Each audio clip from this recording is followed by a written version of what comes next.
What's going on, everyone? I hope you're having a fantastic Friday because we are. It's just insane here. Welcome to the Cylon Johns and Jills Network. And today or tonight, whatever time you're watching this, we'll be covering Season 2, Episode 12, Resurrection Ship Part 2. Hashtag Adama Mama. Hashtag Ladama. Uh, my co-host tonight, John St. Baptiste, resident expert. How are you doing, my friend? And would you like to introduce the ladies tonight? You haven't got to do that, and I think that would be mighty fine of you. Ooh, oh God, putting pressure on me. Driving in the thumb screws. I am doing well. I'm doing quite well. Today's an awesome day. Actually, there is my son actually did a little video about why people should watch Battlestar Galactica, and I'm gonna upload that, and maybe we'll do something with that because I think it's awesome. I want to see that. We were just hanging out, and he was like, "Hey, I'd like to talk about this," and I was like, "Oh yeah, that's awesome." Introducing the ladies who are so much more interesting than I am. Thank heavens, because I'm pretty boring. Yeah, it'd be a fucking horrible channel if it without the ladies, man. We have the amazing and talented Mackenzie L. Burns. John, where's your sound box? Because we should have some applause here. Well, I would do it, but I'm just gonna give the golf clap for now because it's plugged up. It's not operable at the moment. From Mackenzie L. Burns, who is going to probably drive holes in everything you think that actually happened in this episode because she's really good at driving holes. Well, she has been predicting some shit too now. Some stuff has come to fruition. I did predict the Adama and Rosalind relationship, so hey. That happened. Oh no, I wasn't I wasn't saying anything poor about you. I was actually No, I know, but like I'm like, hey. You called out something actually a season and a half ago about what would happen in this episode that I thought was pretty awesome. I can't even remember now. About what's going to happen when society breaks down. Okay. Sorry. You actually brought that up. Oh, now I got it all serious. Now I got to do it. Oh, gosh. Look, now she's going to go predicting. She did this with Vikings, too, now. Her son, Top Shelf Fandom, Justin Thomas, has the first one who has pointed this out, and I go back and look at stuff. She's pretty damn good at predicting shit. I got to give her that. But we do we have someone that is drinking some awesome looking wine over there as well. I don't know if you want to introduce her. She probably doesn't need an introduction, but I'll let you do it anyway. She needs no introduction. This is Amy Truer Than True. And we drink wine together. I'm on the red as well tonight. We drink and we know things. We do. We drink and we talk bollocks. There we go. That's better. The other part's copyrighted by our friends. No. We're not gonna use. They can't use hashtag enter my body. We can't use drinks and those things. This is a really good episode. I hate, shout out to Bobby Catalano. We love you. Shout out to Clarissa Thompson. We love you. They could not be with us tonight, but they are here with us in spirit, and forever will be Cylon Jills, and will be back with us. Do not worry about it. I know they make the show a lot better. I have to talk a little more tonight, so whatever. Julianne89, how are you doing? It's good to see you. Honorary Cylon Jill, who we will force on the panel at some point because she's just fantastic. Not right now. No pressure. John. When JR was in the channel popped up. Okay, so this episode, it starts out big. Well, I would say it starts out big, but considering the last 2 episodes, I would say this is a nice respite from what we have have encountered previously, right? Yeah, nobody's pointing guns at each other, which is always nice. You know, it's always a nice way to handle civil discourse, but it goes on from there. And we know that those guns are being pointed at each other. They're just not being discussed at the moment. Like, you walk into this knowing, if you watch the previous episode, where everybody is directed. Mm. And what they're kind of thinking. Very true. And poor Starbuck. She has a, I mean, that anybody in that situation, poor Fisk, right? So, but with that, I kind of want to start off. I got a good question for the chills. I'm going to start with Amy on this. Apollo, in his own headspace or premonition?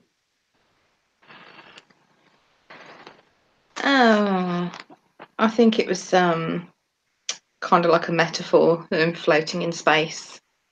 He was floating in water instead, and then obviously the way he looks is like he's looking up at the sun, like the light, but then that's actually the ship we see later on. But yeah, I think it's probably like a bit of a hallucination from oxygen deprivation. The light, but then that's actually the ship. Oh, Professional John. No, we love you, buddy. Hey, I did it the other week. I don't know. Whatever. I'll have one more beer and be drunk. Go back in.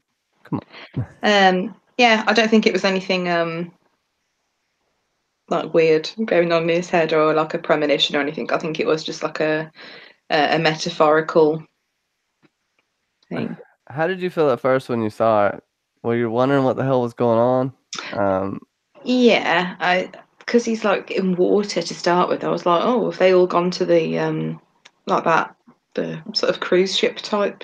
What's it called now? Cloud9. Mhm. I was thinking, no, he's gone for a little break on Cloud9 and he's kind of chilling out in a swimming pool or something. And then obviously when he's sort of squinting up at the light, I was thinking, oh, it must be like a dream or a hallucination or something. And then when it goes to the 48 hours earlier again, I was thinking, oh, you know, they're going to end up on another planet or something this episode. And yeah, it was nothing that exciting, unfortunately. Depending on how you look at it, I suppose. Yeah, it kind of shows him right there as well, floating in that ejection seat. And, well, yeah, his life is seemingly up at stakes a lot through this episode. Keeps you on the edge. Sasa, thoughts on that beginning part? And then we'll go ahead and get into the 48 hours earlier. Starbuck talking to Lee, asking for that backup. Yeah, same along the same lines as Amy. It just seems like it was like this is what could be to come in terms of it's like a metaphorical situation with him, especially because when like the raider is like coming through the sky and like around him, it's kind of like what happens with the explosion of the resurrection ship. It's like with the raiders and them all coming sort of towards him. So yeah, it's like a, and also to kind of make us go, huh? For when those types of scenes come later. Yep. Ow. What? Just yell a little bit louder. Oh. Yeah, it's just basically like what Amy said, and just to kind of get us to make us go, huh? Especially with what's to come later with the scenes when he's like dying of oxygen and all of these. Good point. Amy, the rest of that opening scene, you have, of course, Kara and Dama. Then you have the little trust speech, right? Yeah, you want to talk about that a little bit, and then we'll get into the soap party. And John, feel free to throw something out there if you want to. Yeah, so one of the things that Starbuck says to him is we kill people for a living, which is quite a sad way of looking at things, I suppose.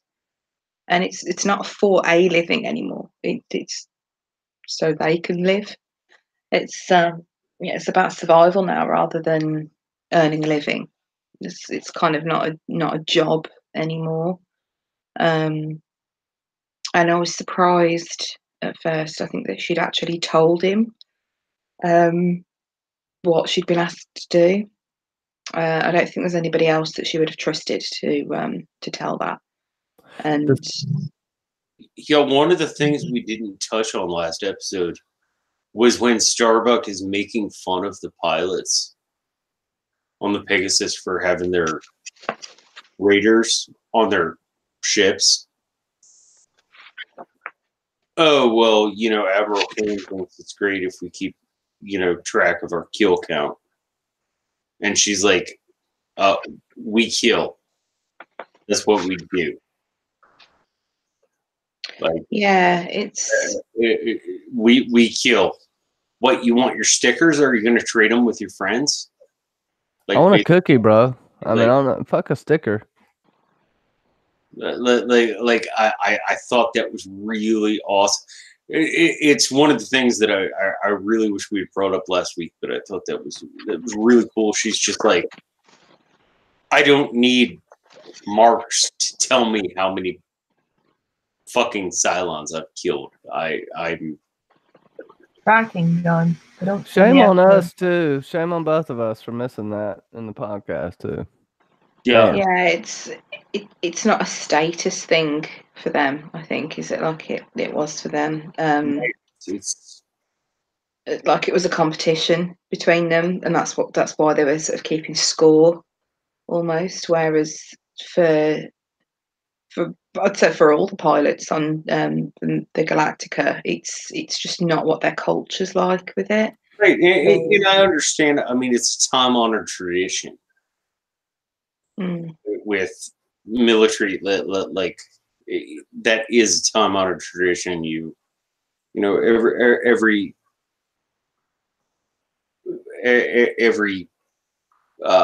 You paint a hot chick on the nuclear bomb. I mean, that's just what happens. every plane you take down, you put that mark on your little thing, but or even with like I mean, soccer teams. I guess you guys over there, like, how many injuries have I faked? But Probably. Funnily enough, I don't actually watch. No, I'm just making fun because like we're watching the NCAA football or basketball thing right now, and like there's so many faked injuries, it's ridiculous. But like, yeah, like soccer, they fake a lot of injuries. Yeah. But like football, there are football teams who, like, every time they get a quarterback sack, or every time they get a touchdown or whatever, they, there are teams who put, the like one more thing on their helmet. And Starbucks just like, yeah, we're just like not being dead. Yeah, it's saying like it's a common thing in sports, and it's not a sport to them. They do take it very, very seriously, and although they hate the Cylons and stuff, and they're sort of derogatory about them, and they're toasters, and they want to take down as many of the Cylons as they can. They still don't sort of make light of what they're doing. They don't celebrate it. Yeah, they're not celebrating the fact that they've killed something. It's not they're not competing about who's got the most kills. They're not. Yeah, it's very much they're not celebrating it, and it's just for them. It's their job. It's what they do, and even though they don't consider them to be people, it's still kind of like Starbuck just say we kill people for a living. And at the moment, they're only really killing Cylons, so it's kind of Is that a moving moment for you when she says that? It's sad. It is very sad when it kind of, you think of all the complexities and everything of what they do and what they have done to sort of protect the fleet, and it just boils down to we kill people for a living. It's sad that she feels that way, I think, because they do so much more than that. But it does kind of harken back to last season when she's in her apartment. And what we were talking about last week, like with Kane, like, you know, she's like, everybody else is looking for something that they're fighting for, and they're fighting for, I'm just doing it because I don't know what the fuck else to do. What the crap else to do? Sorry, Kenzie. And no, because they say frack, so we should just say frack. I try and keep my potty mouth away from Kenzie as much as possible because she has such good sensibilities, and I'm a very foul man. Yeah, like I said, I said fuck in the chat on episode 12, and people freaked out. Was They're hilarious, like, by the way. Oh yeah, Kenzie dropped an F-bomb. It was great. I actually have it on loop on an auto recording. Getting you to drop a C-bombs on John's bucket list. He told people that he would pay them $500 if they can get me to say it. Any thoughts on that, Sasa? And if you want to, after that, we can talk about, you know, what bars of soap can do. Kane, she's a difficult creature. It's kind of hard for Starbuck kind of just like deal with her and that situation, because obviously she's on the side of hashtag Adama Mama. So yeah, with that kind of hard, but you can kind of see sort of where she's coming from, but still don't really like her too much. That's why we named her Admiral Asshole last week or the week before. Yeah, it's not my favorite. And obviously, we don't have to deal with her for much longer. But yeah. But I really liked my teaser this week, by the way. I was just really proud of it. Gotta say. I don't usually pat my own back or toot my own horn, but yeah, I was really proud of my teaser this week. Just saying. I can't actually remember what the teaser was. And now I feel really bad. At first I was afraid I was petrified. Right. Yes. I'm so scared. Why don't you come in here and say that to me, Amy? And don't bring soap to the party. Oh yeah, the freaking soap. Johnny really wants to talk about the soap. Let's just go ahead and talk about the soap. Johnny just like, can I say one thing first? So excited about this. Yeah. Like, he's chomping at the bit. He's like, well, it's the actual next scene.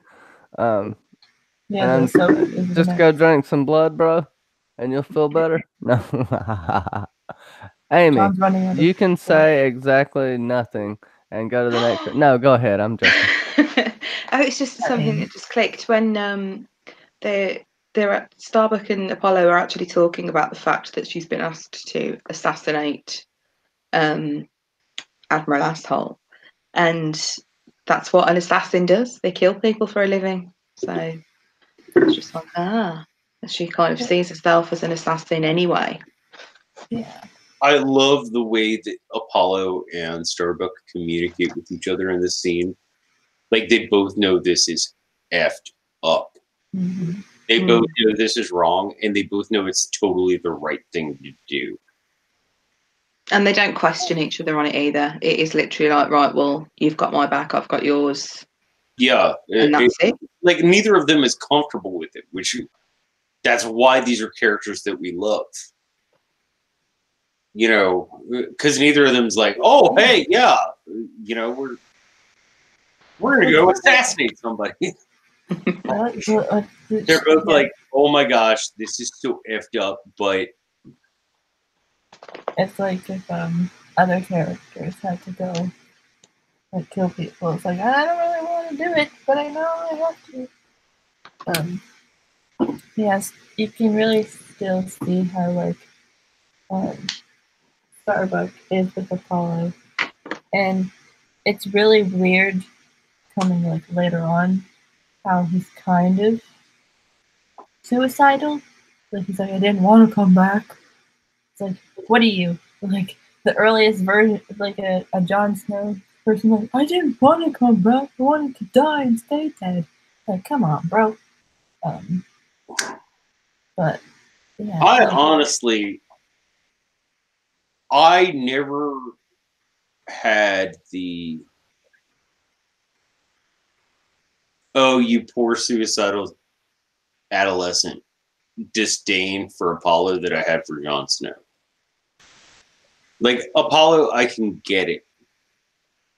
Like I think we're dealing with a culture that, like, I'm surprised everybody isn't suicidal.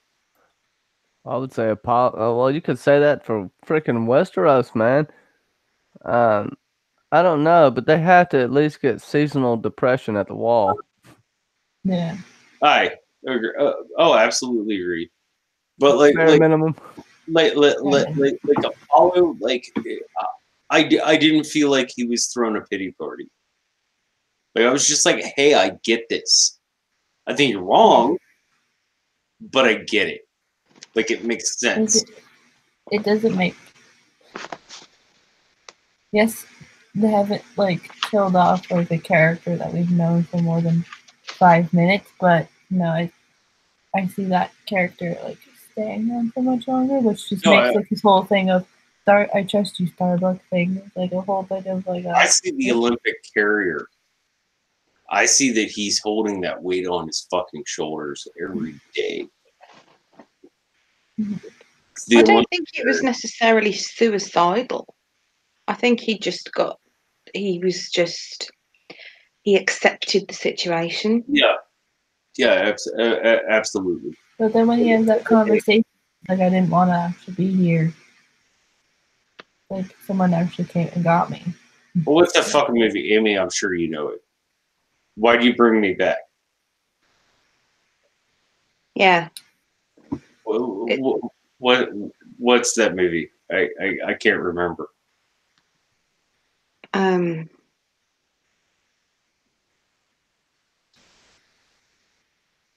don't know.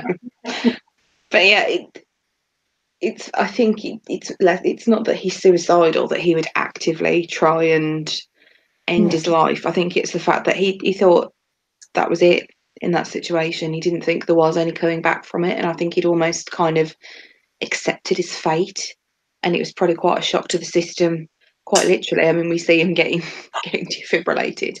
I think he'd kind of accepted that was it. He was going to die, and at least it was kind of peaceful. You know, he wasn't in pain. He wasn't getting blown up. He wasn't suffering, and that was probably the best way to go. And now that he's not, now that he's survived that, it's kind of like he's like, well, what next? How is it going to happen? He's just going to have that hanging over his head the whole time. Great. I think if I were in a situation like that where I was responsible for the death of over 1,000 people, like I would hold that with me. Whether it was the right decision or the wrong decision, like it was a decision that I made, and and maybe they were all dead already. I mean, that's what we assume. On the resurrection ship? No, I'm talking about the Olympic carrier. Like, oh right, yeah. Like our assumption is they were all dead already. Like the Cylons killed them on the ship, but he doesn't know that, even if that is the case. And like he's gonna walk around with that albatross around his neck all the time. Like even if nobody else blames him or gives him any shit about it or anything like that, like he's gonna walk around like knowing I may be responsible for the death of like I think it was 2,100 souls. Like he has to walk around with that, like that albatross hanging off his neck. It yeah, I could see where he'd be like, "Oh, thank heavens, my ship got shot, and I'm just gonna die." Yeah. And then be pissed off because somebody saves him. Like, really? Like, I was good where I was. Yeah, we can talk more about that when it kind of comes, I guess. Can we? I guess, I don't know. Because the opposite side of that perspective. Anyway. I do have to say, Kenzie, something's going on with your sound, love. I don't know what's wrong with it. Try and fix it again. That better? That's just your volume on your headphones. I think. What's wrong with it? Yeah, there's like a sort of a whooshing noise. Yeah, I don't know. I'll try and fix it. Oh. We're just looking out for you. And Julianne makes the point they're all non-military souls, too. Yeah, those civilians. You know, it's like moms and dads and wee little things, like, you know. So I don't feel like Apollo's being like an emo kid. You know, I can understand where he's coming from, like, and why he's so angry when he gets rescued. He's like, I can finally let go of this. And then F you. Now I'm back.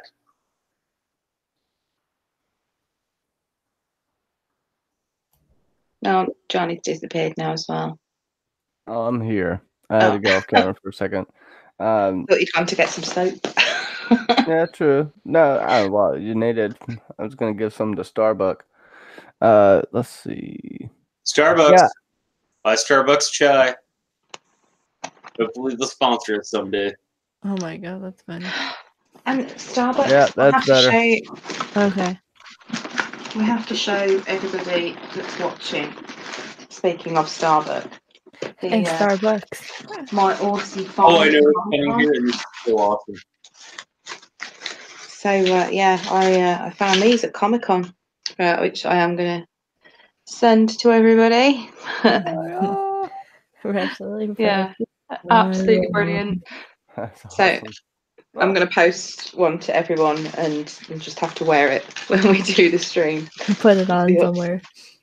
That'll be like, what is it? What is it? They wear the pins, the flight pins. Yeah, flight badges. I think I still have a septum ring hole. If I do you think I should maybe try A what? a septum ring hole? Oh. Go through there. I You wouldn't should try just and put a stick a badge toothpick through in one. there, man, and leave it alone. You need something with a curve to it. Yeah, that would be funny as shit. Oh my god. Genuinely taking it seriously. No, you need something curved. You're not really going to stick a pin badge through your nose, surely. Oh my god. No, there'll be the hashtag, you need something curved. Hashtag, you need something curved. Well, what do y'all want to talk about? Curved is better. We can talk about the beatdown with the soap. Yeah, so then we go into Johnny's favorite scene because Johnny loves men beating up men. Especially with Exactly. soap. But like when you first watch this, they're like, are they gonna make them drop the soap? Like that joke. Like, just don't drop it. There's no entering of the body, so I was a little bit disappointed, but whatever. No male on male entering of the body. It's bothersome. Prison soap. So go ahead. What do you think about a soap wrapped up? Maybe a sock or even a pillowcase probably would have worked even better. Yeah. these guys towel. have a lot of time on their hands, and they're still not clever. So, talk about that. Yeah, like they show up and they're obviously lower ranking officials or whatever. And they're just like, let's just see if we can beat on a chief and a lieutenant. And then they're like, yeah, no. After it's like it beat them up, give them a little few bruises. And it's just like, what's his name? Shows it Thorn? Not Thorn. The Jack. Fisk. Jack Fisk. Fiskula. There you go. Well, So- Fisk comes in, but first I want Johnny to go ahead and gush about your prison soap scene. Because you've been talking No, the biggest thing I took away from this is you can't rape a machine. Yeah, that was. I don't know that was what you want to pretty give me, like a play-by-play, how many times they hit him in the stomach with a soap. I think he missed one time, hit him in the nads. That's when Tyrrell really bent over. Yeah. I just know you were getting really hot and bothered by this scene. Hashtag Tyrrell bent over. Bent over Tyrrell. Bent over Tyrrell. Oh, no. Fisk walks in and he's like, what the fuck are you doing? Like, now what do you think that tells us about Fisk? At least he knows that to do some stuff is wrong, but obviously if he's the one in charge in that situation, he'll obviously make a different decision compared to Kane, who pretty much is just like, you do something wrong, bang, bang, kind of thing. Like he'll just like read you the riot act, almost of like, this is what's gonna happen if you keep doing what you're gonna do, especially when it's dealing with higher ranked officers, that they're just kind of like, this is what's gonna happen to you if you don't stop right now and you run away, like kind of thing. It's almost like Shrek with the people, and it's like, this is the part where you run away, like that whole thing of like running away before you get in more trouble than you already are in a sense. But he's kind of like, because with him he's like kind of on the tippy toes, because you know that Kane's sent him to do something bad with Adama, but he saved Tyrrell and Hilo, so yeah. So, I think it's. Hashtag tippy toes. Like, did you make this? Did this make you have a little more sympathy for Fisk? well, I think yeah. It's Like- more showing that he's got a respect for the military hierarchy Mhm. as such, because it's the fact that they're doing this to senior officers that seems that that's the angle that he takes with them, rather than these are our prisoners and we shouldn't be treating our prisoners like this. It's that's not what we do to a superior officer.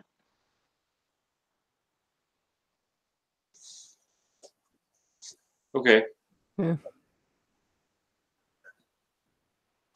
Like this for me was like Fisk being like, okay, yeah, there's some really fucked up shit going on this ship, and I'm just gonna do the best I can to make things a little less effed up. If that makes any sense. Yeah, it completely makes sense. I know. Mhm. It just goes in good later, especially a little bit of the interactions he has with Ty. Also, I mean, the next scene's kind of set up pretty perfectly too. You drank thrice, coming off of Fisk, and the last two times we've seen him and Ty, they've been having a drink. I think it's pretty funny that it backs up the scenes with that. Mhm. I don't know. I'm pretty sure they did that on purpose. Did you see the hashtag that I put in the chat, Johnny? Hunch over Hilo. And tip over Tyrrell. Yeah, I think it's probably kind of lucky they tied them the way that they did then. So Yeah. I think I do wonder with those two engineers that there's a hint of jealousy there as well, because they're sort of, before they were talking to them both about like shagging the Cylon, and then they're saying, oh, you were both getting your poles greased by the robot. And I wonder if there's a sense that the fact that because they stopped Thorn, that it meant that they didn't get a look in as well, and that's the angle that they're coming from, is that they've ruined their fun, because that's kind of the only sort of reward as such they feel they get for fighting against the Cylons.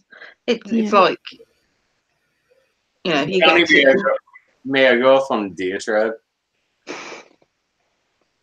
He says he's Okay, he'll I be right gotta, I back. gotta go. I gotta go give the James Franco some medicine. I'll be right back.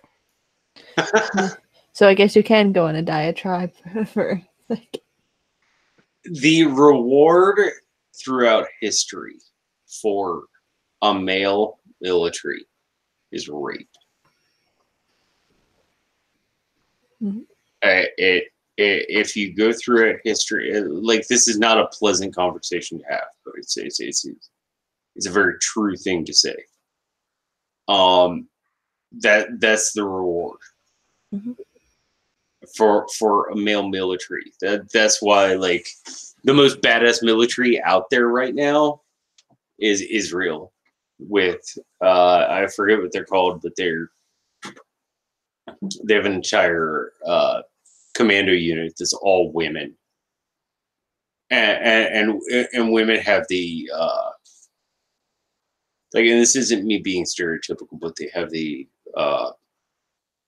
concept of defending their young, as opposed to in a military you have oftentimes very young men, and that's their reward. It is rape and pillage and plunder and all these other awful things. And so, yes, I entirely agree with you, Amy. Mm-hmm. Like, I mean, this is a very uncomfortable thing to talk about. This isn't a pleasant thing to talk about at all. In fact, can somebody please make a really ridiculous dick? But it's true. It is, Mm-hmm. and even though No, please make a really ridiculous dick or fart joke, please. Because, like, otherwise I'm going to get all emotional. Judy in the chat says that's why they called it sacking. I'm not sure if she's being serious there. Yeah, like you could. I guess it's like the form of sometimes. Little known fact: it was called the Boston Teabag Party, not the Tea Party. Okay, thank you, Johnny. There we go. I wasn't gonna think of that one, but okay. Thank you. I no, because it's like it's pretty serious, heavy, emotional shit. Mm-hmm. And that's why last week's stream was so fun, because we Hashtag enter my body. really funny jokes about. Yes, okay, enter John's body. I was trying to explain that to people at work and cackling away to myself while I was trying to explain it, and they were just like, "What the fuck do you do at the weekend?" Well, you got to exit Johnny's toot tin after you enter John's body. Okay, thank you. Thank you all so much, because I was like about to get all emotional and shit. Yeah. But no, this scene, like, kind of reinforces that. It like, yeah, Amy, you put it best. Like, they didn't get to have their fun. And it's like this sort of, I don't want to sound like I'm on some sort of feminist rant, but it's like a toxic masculinity. They No, that I would call toxic masculinity. This is coming from somebody who, like, I hide in my bunker full of guns. And I would call that behavior toxic masculinity. Yeah. But then also kind of beating up other men because they're not doing the manly thing as well. They're, Yeah. you know, you ruined our fun, so now we're going to beat you up. Yeah. And I guess also too that it could be that they're obviously sympathetic to Sharon's cause in a sense because they both fell in love with her. So they're sympathizers and they're taught on the Pegasus, do not like these people. Do not fall in love with these people. So yeah, it's just like making fun of them even more and just kind of like beating them up. It's like bullying somebody for liking someone who's different than yourself or isn't in the, I guess, social hierarchy of like school or whatever as yourself. So it's like, yeah, they just got in trouble, and also too because they did kill somebody to protect Sharon. Mackenzie, are you a Cylon sympathizer yet? No. Okay. Amy?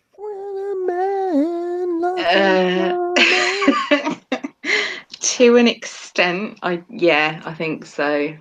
Well, like Um, I could say like kind of, but not really. Like it's kind of like a because it's hard to tell like who's a Cylon and who's not. But then it's like, if they are a Cylon, then what do they have planned? It's like, Bobby, what are you doing here?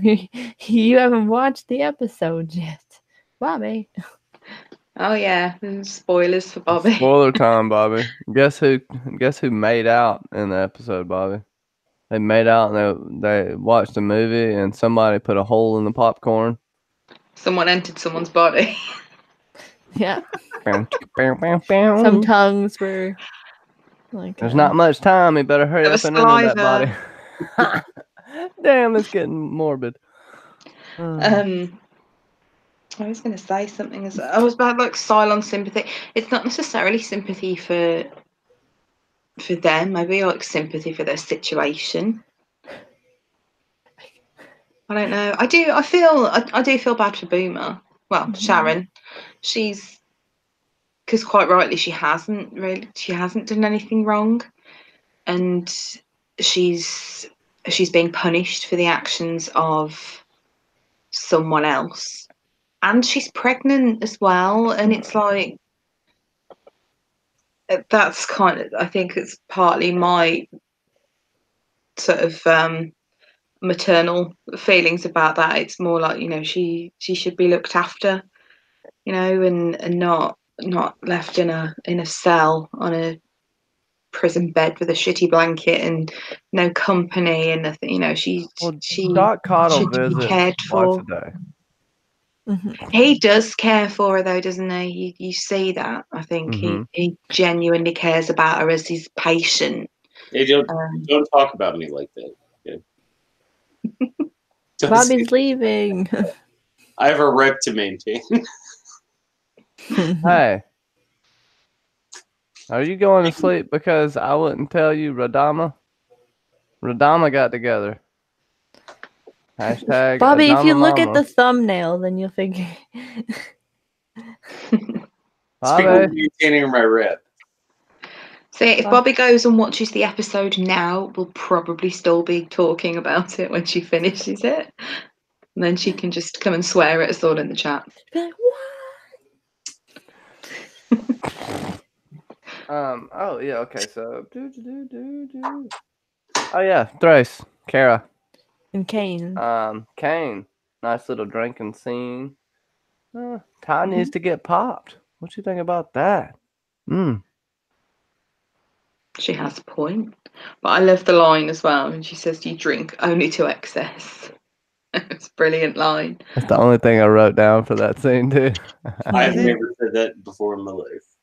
Not once. Not ever. Like John said the other week, you drink too much to do this. You just don't drink too much.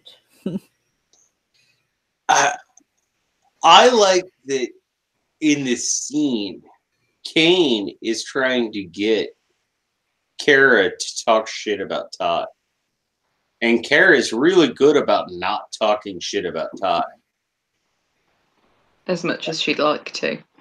Yeah. She doesn't like him. Oh, she doesn't like him. No, because he's every bad habit she is. He like Kara and Ty are so similar. Like so ridiculously similar. And but she's like, this is my peeps. And I'm not gonna speak poorly about the man. Like I'm not going to speak poorly about the man. Yeah.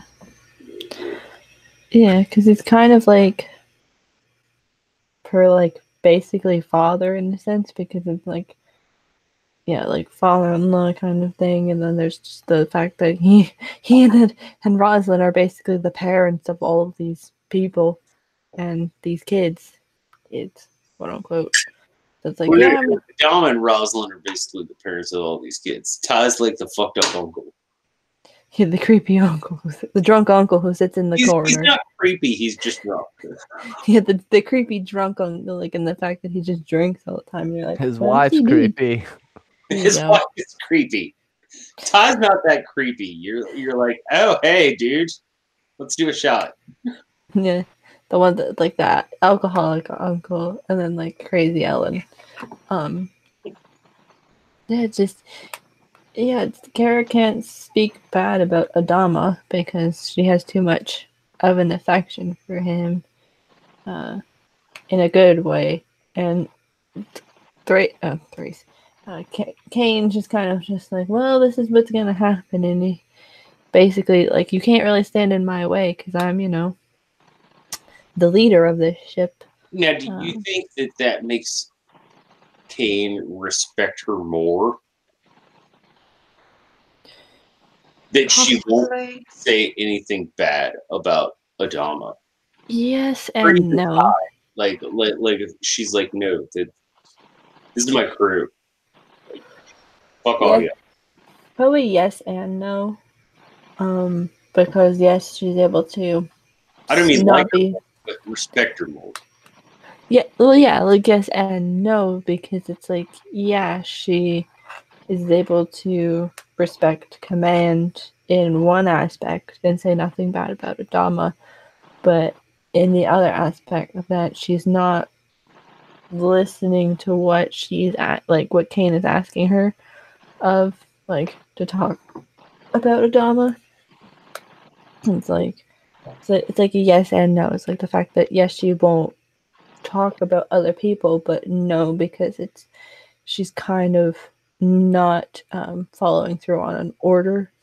This is actually the first time that I lose some respect for Kane, because I'm like, seriously, if you think Kara Thrace is gonna wipe your butt, you have not been paying attention. You think this is gonna be a happy ending? Kara Thrace doesn't wipe her own ass. Yeah, hashtag stinky Starbucks. Oh, she must be well stinky by the end of this episode as well, because there's some serious sweating going on. Yeah, but Cylons don't sweat. You think that Starbucks is Cylon? No, but it's just the thing of. I mean, she might be. There's a damn good argument that she might be. I think this part of this scene is still Kane kind of trying to figure Starbuck out slightly. She's saying about she heard that she'd hit Ty once, and she's kind of hinting that she thinks actually that was quite a good idea. He probably deserved it, and maybe he should be thumped more often. Oh, excuse me. And I think the fact that Starbuck doesn't really rise to that is why she then changes the topic to Adama, because she's saying, well, you're close with him. And she says he's a good man. So she's trying to be nice. So she was horrible about Ty and that didn't work. So now she's going to talk about Adama and she's going to be nice about him. She's a bit more humanized in this scene as well. I think you kind of see a bit of emotion from her when she's talking about kids in body bags, like her own crew, like young crew members that have died, and she says sometimes terrible things have to be done. And then she's talking about flinching and hesitating, which at this point I was like, oh my God, that's foreshadowing. You know, terrible things have to be done, like assassinating someone and like Don't not doing hesitate anything. when you kill me. It was a Yeah. little heavy-handed. It was a little heavy-handed, but it was well done. Yeah. And she's saying, promise me you won't flinch. She's saying, I've got faith in you. It was very much like, it was very strongly kind of like she was telling her, don't hesitate to pull the trigger, and you've got to do something tough, but do it and don't hesitate. So I wrote foreshadowing in big capital letters at that point, but obviously it was a slight red herring. There's something else that maybe you didn't see off camera as far as conversation. Is there something else that Kane could be alluding to that she'll have to take out someone, not Kane, but maybe someone else? If so, who would that be that you can think of right now? Take. Is that a good question, John? Take Yeah. someone out that she could care about. Slash isn't an overt. Although, like, I highly doubt it. It would be like a thing of if, like, Lee is brought to his breaking point, and he's like, "You have to do it for me. Like, you have to."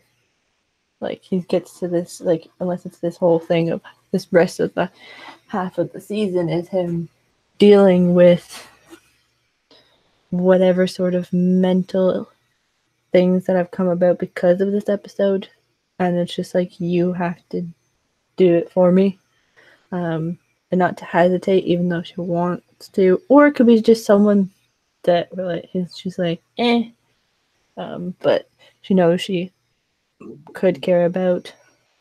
Did you think during that discussion that Kane knew that Starbuck had been given the assassination order?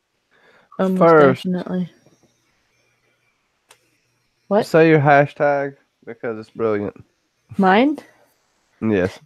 Hashtag #stankbucks.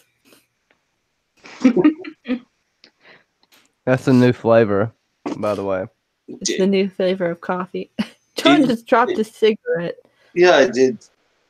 Don't set things on fire. John's sleeve is like poof, goes up in flames. Then He'd be like, this would be a viral YouTube stream. And then John just sets his bookcase on fire. And That would be horrible. Like the Okay, other. that's scary. Now, if John catches on fire, that's one thing. But the bookcase, bookshelf, come on now.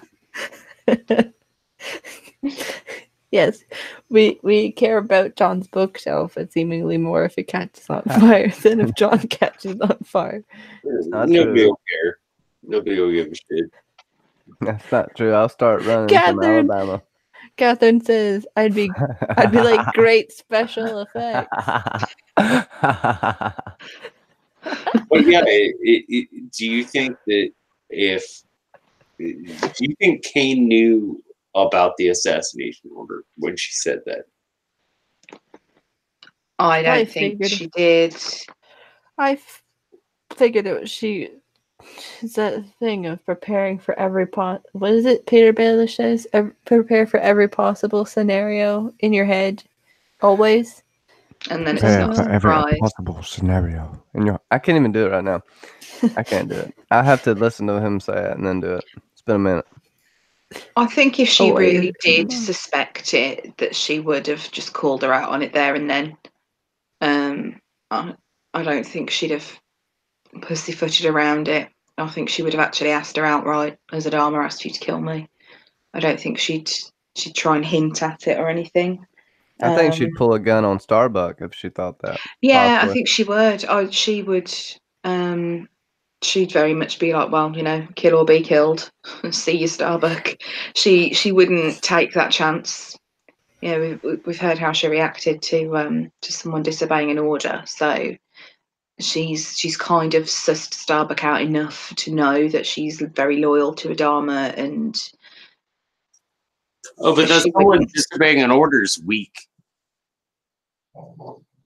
I suppose so. Starbuck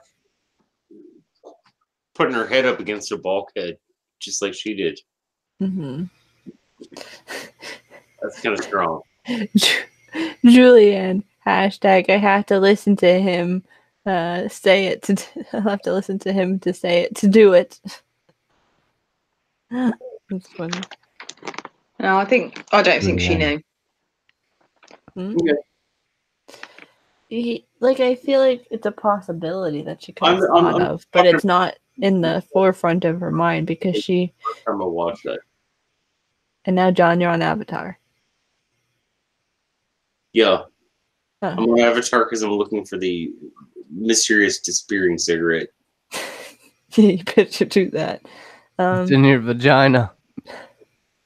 It's hashtag. It has hashtag entered your body. Better watch out. Smoke's gonna come out of John's mouth for no reason.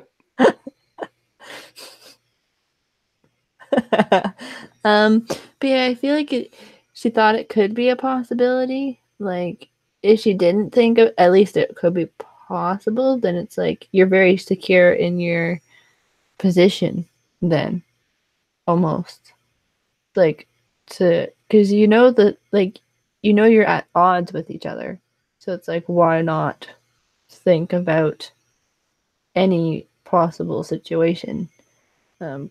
Which could be like having someone who's loyal to Adama just think that they may have gotten the order. Maybe not Starbuck necessarily, but someone in his camp, so to say, would at least have gotten some sort of thing. But I don't know. I'm starting. If she was going to suspect anyone, I think she'd be more suspicious of Apollo, to be honest. Because he does have that whole thing of holding guns up against high-ranking officers, like with Tom. Yeah, he's already done it once. Adama's his dad, so you would think that the trust between the two of them would be more than it would be between maybe Adama and Starbuck, because they do treat each other like family, but they're not actually family. But it's if he was going to trust anybody with something like that, his son would be the most obvious choice. I don't know about that because Adama and Lee have always had issues. But Kane doesn't necessarily know that, does she? Well, it depends on what's in those records. Yeah, that's true. Because it say anything bad you want about Kane, she reads her stuff. Maybe. I think in her position, I'd be more worried about Apollo doing something than Starbuck. I think she feels that Starbuck's somewhat of a kindred spirit, maybe. I think Starbucks is totally a kindred spirit, but I think that's why this episode ends the way it does.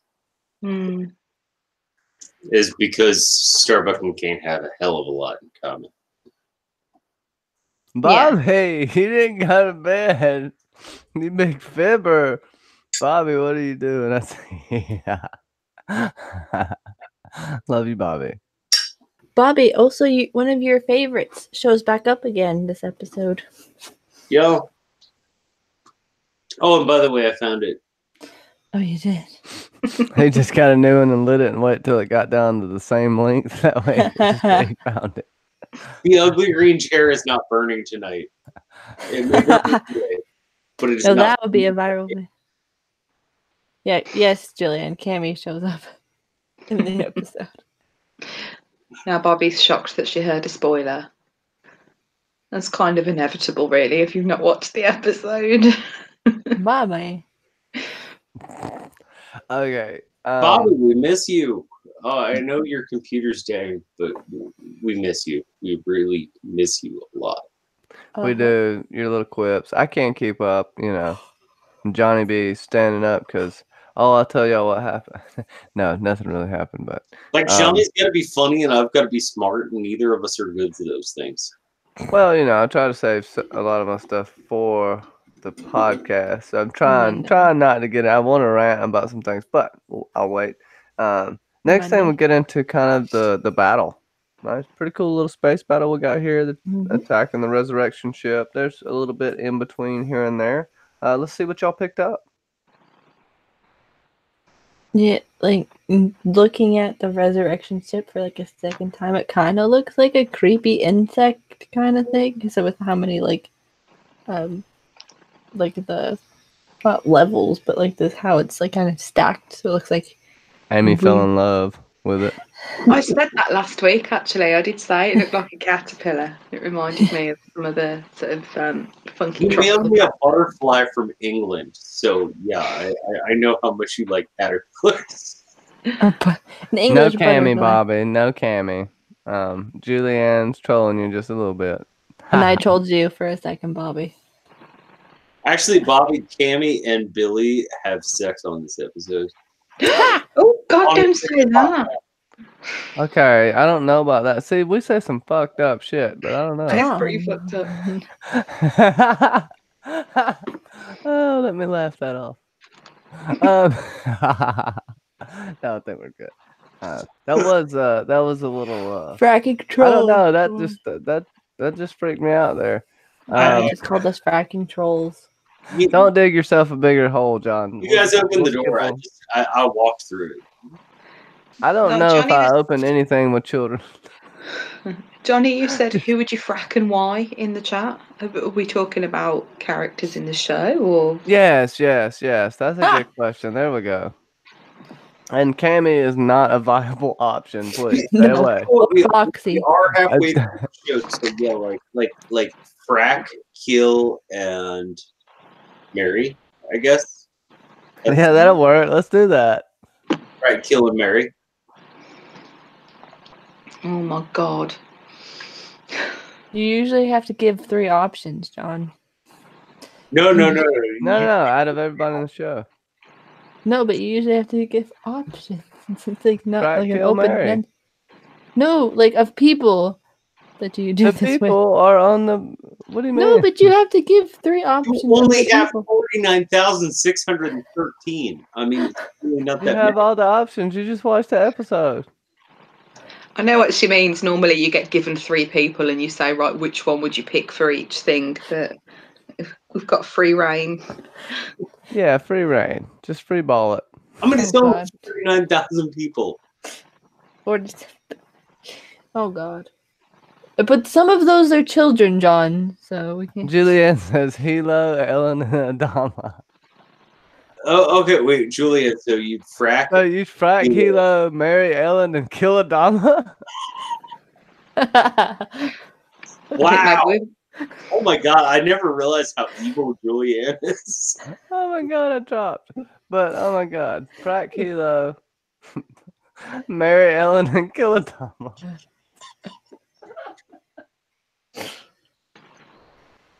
No, What's which probably up? didn't Are you mean it bumming? in that order, but those people. I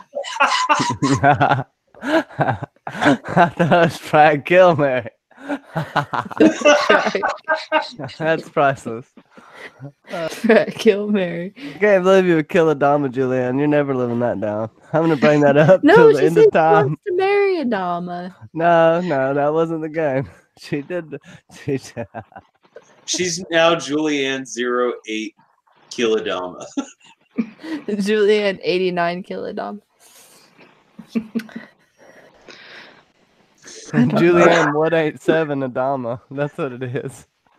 That's the police code. I'm gonna troll America you for guys murder. too. Bobby says she's gonna troll us. I made some awesome stuff and not showing you guys. Oh, Bobby. Adama's arrow, never kill that. For Julie.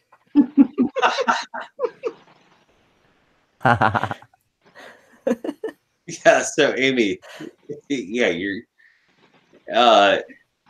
frack off and This is a really difficult question. So yeah, who would you frack off? Who would you frack? And who Frack, would you frack. frack and frack?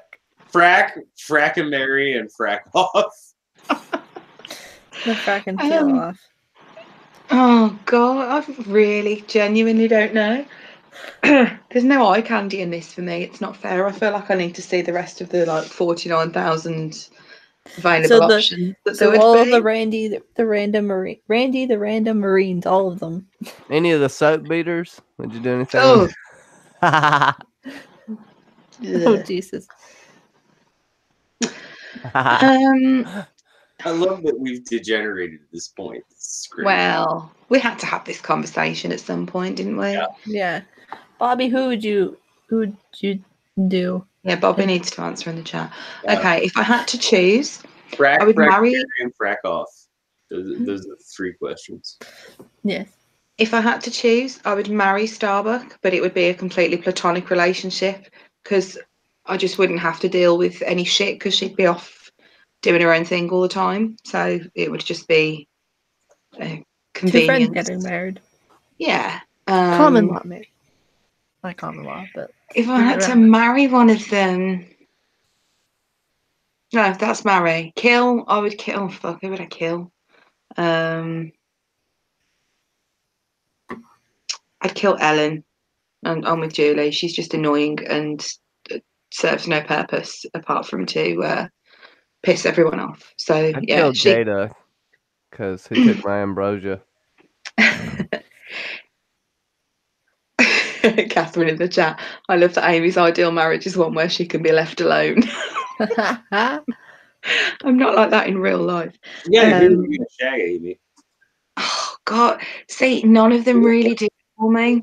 I would say, realistically, if I had to choose, I would probably go with Baltar because I imagine he's probably got enough experience to at least make it a memorable night.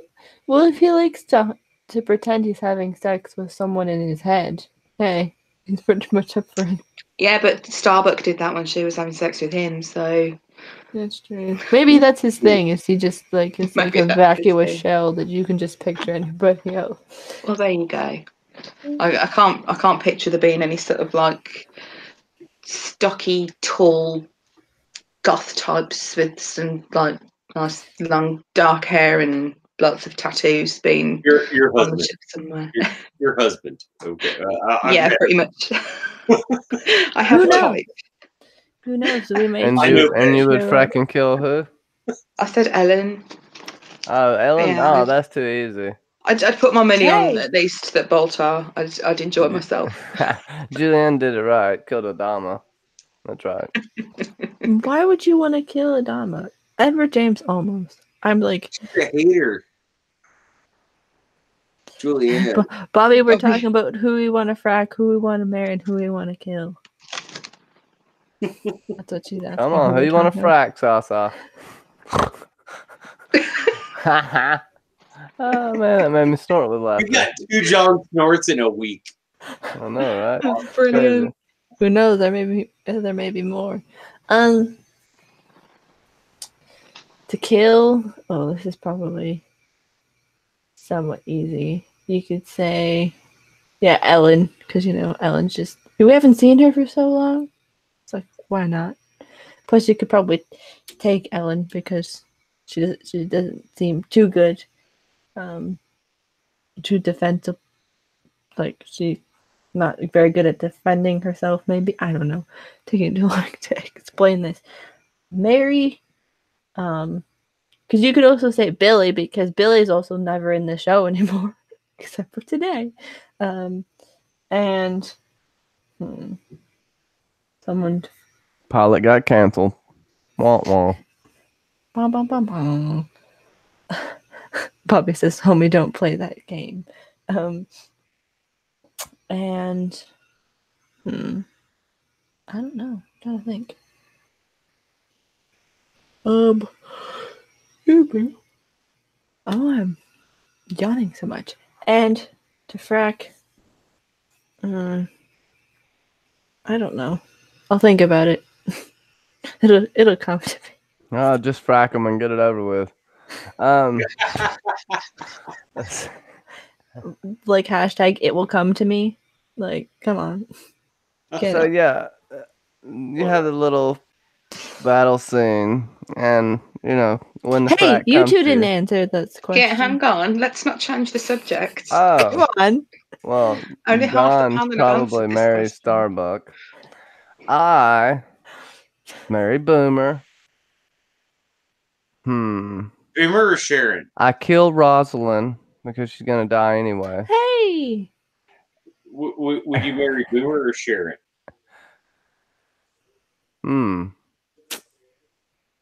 Well, I guess Sharon because she One- doesn't have a defect. What? And then I would frack. Might get nanolines if I frack Starbuck. Joking. Would you get? I'm trying to think of who I would frack. Surely, if you pick Starbuck to marry, you'd get to frack her anyway. So it's like you'd get to choose two. Oh no, I don't want to marry Starbuck. That's too much. That's too much. I can't deal with her. You could I'll marry just wake up and Callie. she's beating the shit out of me. So how many girls? There's I'd have D. to frack There's Callie. someone. I married Sharon. D. I'm giving you all the options. There's D. There's Um, Callie. D. There we go. 6. D. Dewalla. For sure. Crazy eyes. Oh yeah. So probably I'll do it for Clarissa because it's funny. Hot Hilo. Hunka Hilo. Or whatever. John. Oh, okay. God, I opened this door, so now I have to answer the fucking Yeah, question. you have to close it now. Yeah, I have to close it. I would frack the Lords of Cobol. I would frack Starbuck. Oh, so you don't want to marry Starbuck? No, because you want to marry Rosalind. That's all. I'd marry Rosalind. No, actually, Well, I'd why? marry- Because it isn't going to last that long. You don't have that much responsibility, and you inherit whatever she gave you. I would frack Starbuck. I'd marry Hilo, and I would.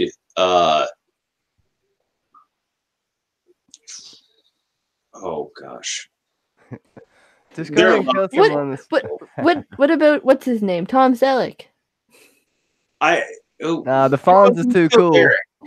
Because Zarek's like me with more pockmarks and fewer morals.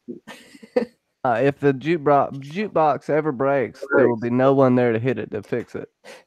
Yeah. John, Hey. John, would you frack Doc Coddle? Because that's what Julianne's saying. I think he'd marry him. Yeah. Okay. Yeah. I need to totally reassess this. Yeah. Okay. Still, yeah. I'd frack Starbuck even if she's a blonde. I would marry Doc Coddle, and I would kill.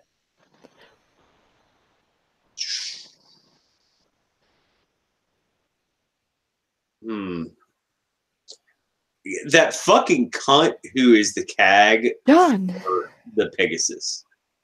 I can't even remember his name right now, but he's just like a little fucking cunt. Yeah, he's an John. asshole. You're in trouble, John. You dropped a C-bomb. Twice in the same sentence. Bobby goes, "Oh my."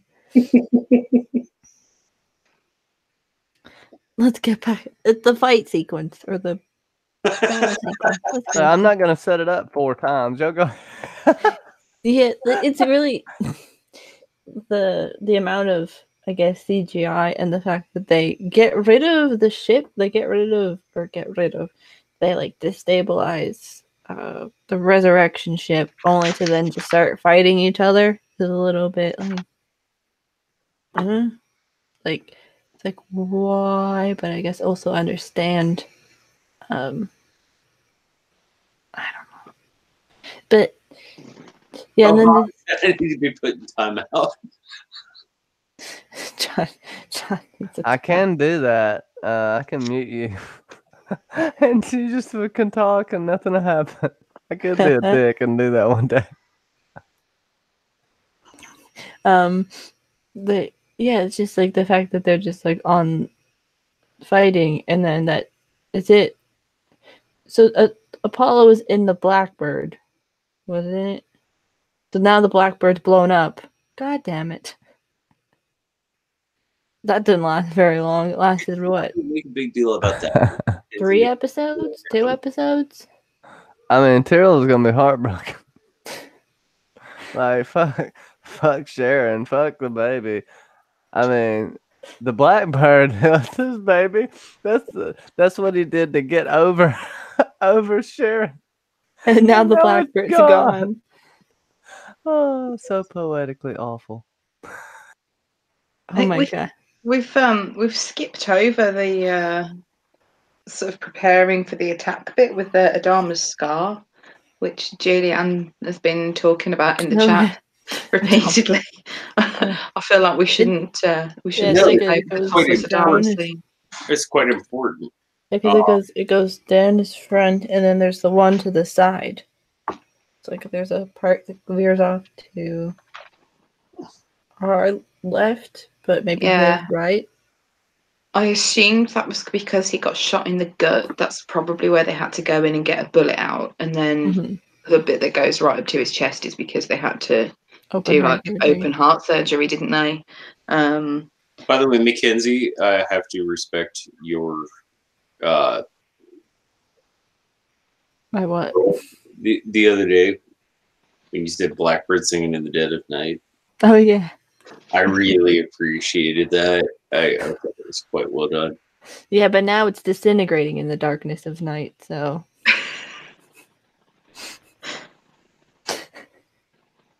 Oh yeah, because that was before you watched this episode. Yeah, Yeah, it was after your teaser in the teaser episode thing. Yeah, like it's just him looking at his scar, which is like the first time we've actually seen it. Yeah. So. And it was really well done actually, the makeup, how it's still very although it's healed, like it's still really the scar's like very dark and stuff. Having had abdominal surgery and knowing what the scars look like, it looked very realistic. No, yeah, having had a number of surgeries, like the emotion, like you remember not just the surgery, but you remember why you were there. Yeah. And like him looking at his scar and just being like, especially because afterwards he calls in. Like he doesn't face it, you know. Thank heavens, because that would have just been awful. But he like thinks about it. He meditates on it. He's considering the situation that put him in that spot. Yeah, and then because afterwards he calls in Sharon. But go ahead, Johnny. No, I was just trying to set it up for you. Go ahead. And he kind of and then when Sharon shows up, he kind of asks like, "Is there anything that they can do now?" And she's like, "I don't know," which is like, you knew under pressure to plug yourself in. Do you think he'll be talking to Sharon more? Probably. I think so too, yeah. She's a resource. Because obviously, He'll ever come to respect her. I think he appreciates the fact that she saved all their asses. You know, he's kind of gone, right, well, this isn't Boomer. This is a different person. This isn't the person that shot me. And she can help us. So let's hear her out. He's sort of being practical. He's just being practical about the situation. It's like, well, I don't think he feels that she's quite so dangerous either, because like he says she can come into his quarters and he's quite happy to be left alone with her. Really? Right now? Shade. Kitty issues. Yeah, I think if he was concerned that she would turn on them, he would not have been happy to just literally sit there next to her on the sofa and have a chat without any guards there. So he's Adama's got balls made of fucking solid iron. yeah. I You mean, would know, John. whether he thinks that, I mean, okay, either Amy's right, and he doesn't think she's gonna betray him, or you're wrong, and she is. But he's got balls of solid fucking brass. Julie says that's where the arrow points as well. like no, and but no, you know what I'm saying? Like he sits down and he says, "Sit down with me on my couch, on my sofa, and let's just talk." Like that takes some balls. That's like some next level shit. That's some. Yeah, and then it's him just kind of getting to understand more of the Cylons before they kind of just have to deal with them. So Or genocide their species. pretty much, and then have to deal with kind of that aftermath, and then obviously we go into the battle where everybody's preparing for it, and yeah, they're just ready to fight on both ends, and they're like, prepare to fight. And then when they do fight, and they do go through with it, and they're kind of successful, we obviously see that the Blackbird is kind of, I don't know, beyond so much. The Blackbird kind of just explodes, and we obviously realize that it's Lee inside, and you're like, oh, what's happened? Because it's that, I guess it's that flash again of what's happened in the beginning of the episode, and you're just kind of like, what's gonna happen to Apollo? Because you think, oh, if they really kill off a named character this episode, that'd be a surprising twist. But yeah, and then the Blackbird's now gone. Really mean? You want me to be really mean? There are 5 named characters who are going to get killed off in this show. We kind of already had one, technically, with Sharon. And also No. John's cheesing. Beyond her. I'm just being evil. I'm just being evil. John's now dropping big teasers. I wonder what Johnny has to say. But yeah, no, that's all I'm going to say. There are 5 main characters who get killed off in the show. At least, maybe more. They might not be killed off until like right at the end of the last season, though. I hope. I feel like that. Yeah. Okay. Let's make that 10 then. No, that's just me. Right, so now we know that another 5 are going to die, like in the last episode. Oh my god, should have kept my mouth shut, really, shouldn't I?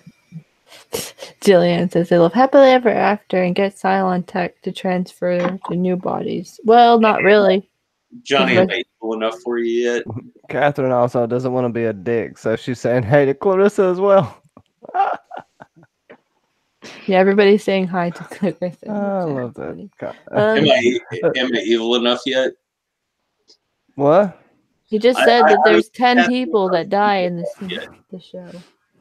Go suck on a toaster, bro. A toast. Well, I mean, the 10 characters who are going to get killed off are...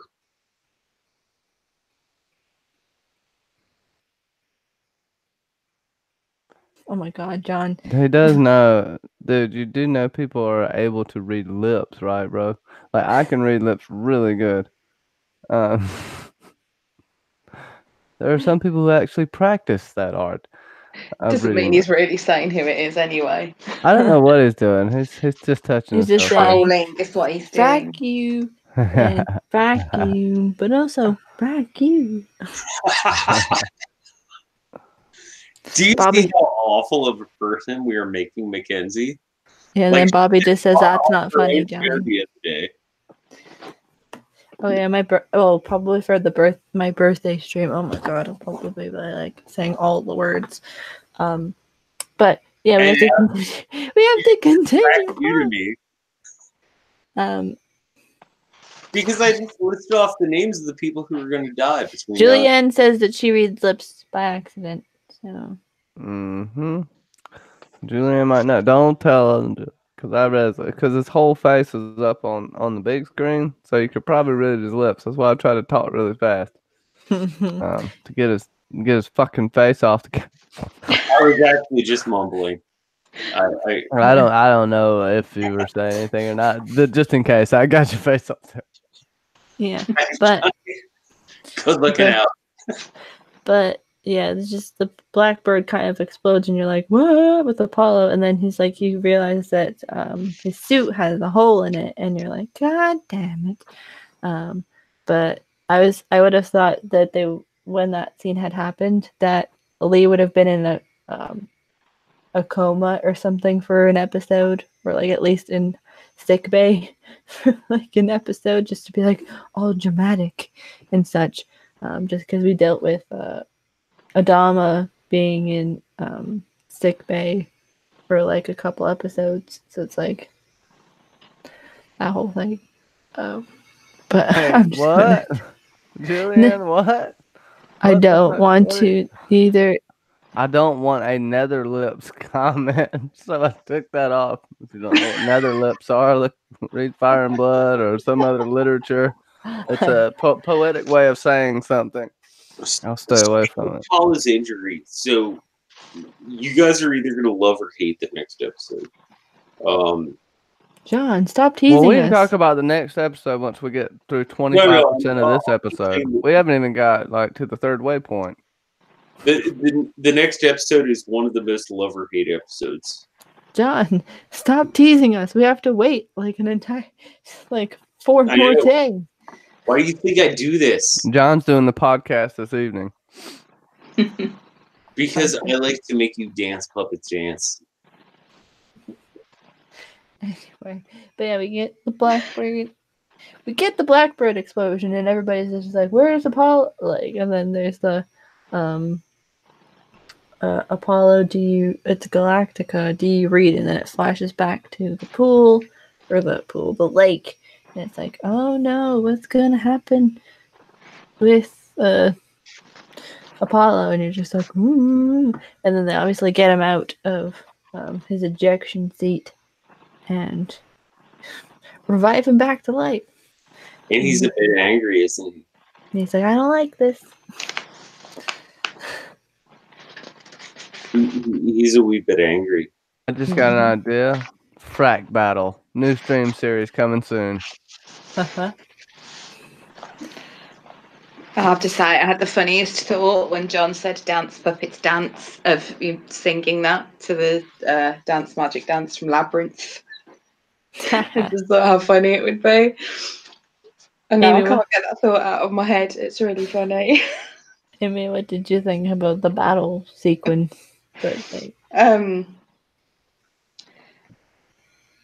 I'm just trying to find the bit in my notes now because we've skipped the Baltar and 6 Oh yeah, we can go back to it. So yeah, they don't realise straight away. Oh no, they do. They know when Apollo's ejected, don't they? They see that straight away, but it's later on that they're trying to hail him. So we see that he's got the leak in his suit, so he's this situation is bad enough that he's kind of free floating through space when there's a battle going on around him, but then we've got the fact that his suit's leaking, so all his oxygen's depleting really quickly. And you can see all the explosions reflecting in his visor. I liked the way they did that. they're doing that later on as well, and that was one of the things that was making me think, maybe that's what the light is that we saw at the beginning. It's supposed to be like an explosion that's coming towards him, because you can see it all being reflected. And he did what he needed to do, because he was supposed to be blowing their FTL drive, because the ship was preparing to jump when the fleet started attacking the base stars. So I think the fact that he'd kind of completed his part of the mission as such was another reason why he was not really making any effort to save himself. And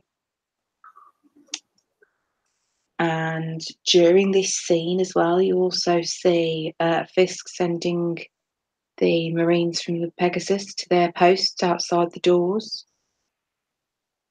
Can you identify with Apollo at all? I think part of it's like almost battle fatigue. He's just had enough, and he's done what he was supposed to do, and it's quite literally like he's sort of stepped back from it, and he's watching it from the outside, and he's kind of like, okay, well, we've pretty much done it. I've done my part, and Ground control of the future, Tom. Yeah. Get your freaking bill and put your helmet on. I think he's just had enough now. Safe sex everywhere. Put your helmet on. Everybody wear your helmet. Hashtag wear your helmets.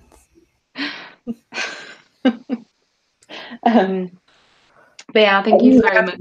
I say these things that I think are so smart, and Johnny has to make them dirty.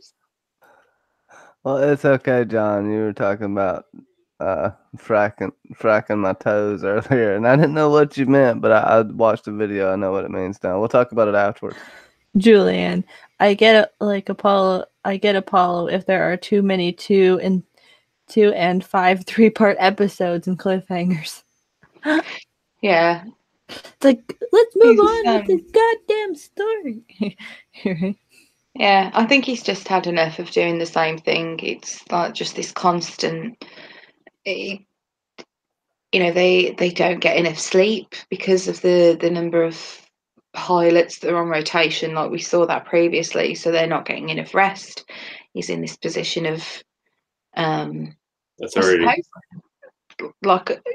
And so he's responsible for other people, not just himself. And it's just been these constant battles against the Cylons, and I think he's kind of like got to the point now where he's hit breaking point. He's gone, do you know what? I'm done. I'm just done now. I've done the bit of the mission I was supposed to do. Now everyone else is coming in to do their bit and taking over, and I think he maybe felt that he could at that point maybe die without a guilty conscience, like he's done enough. Nice. Because you do see when Dee's hailing him, he hears her, but he doesn't respond, and he actually lets go of the leak, and I think that was possibly on purpose. It's hard to tell if it was because he was starting to lose consciousness, it was just his hand moving away of its own accord, or did he deliberately let go of the leak as that was him going, yeah, that's fine. I'm not gonna try and do anything to save myself. I'm just gonna let it happen. And he says, "I'm sorry, Kara." That's like the last thing he thinks about before essentially he thinks he's about to die, and the last thing he thinks about is Starbuck, which is sweet. What's crazy is Starbuck, I failed you. It wasn't like Total Recall where Arnold was like, "Oh," and his eyes were popping out of his head. Oh God. Yeah, it's not like a few other shows where it's like you start dying in space. Did it hit you in the feels when he said, "I'm sorry, Kara"? Yeah, it was kind of it was sweet but sad. It's like, you know, his last thought is her, but then also that he'd promised that he would sort Do of it in. he'd have her back Go and do your duty. when she had to shoot Kane. You know, he Right. knew about it, and he'd said that he'd be there for her. And his kind of a dying thought, essentially, was the fact that he would be letting his friend down, and he still felt he had to apologise. It's just like, I think that says a lot about him as a character, though. You know, he's quite selfless at times. You know, he does genuinely care about other people, and most people's dying thoughts, I imagine, aren't going to be about, well, I don't know, maybe they would, about something that you've left unfinished, maybe.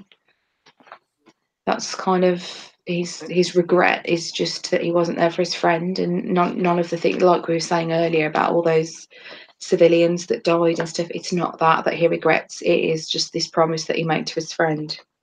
Kenzie, do y'all think it's No, yeah, just it's because there is that underlying crush that Apollo has on Starbuck, and the fact that he didn't do what he promised, and kind of also feeling that he failed a lot of people, or not a lot of people, that he kind of, in a sense, also fails Tyrell because of the fact that the Blackbird just blows up.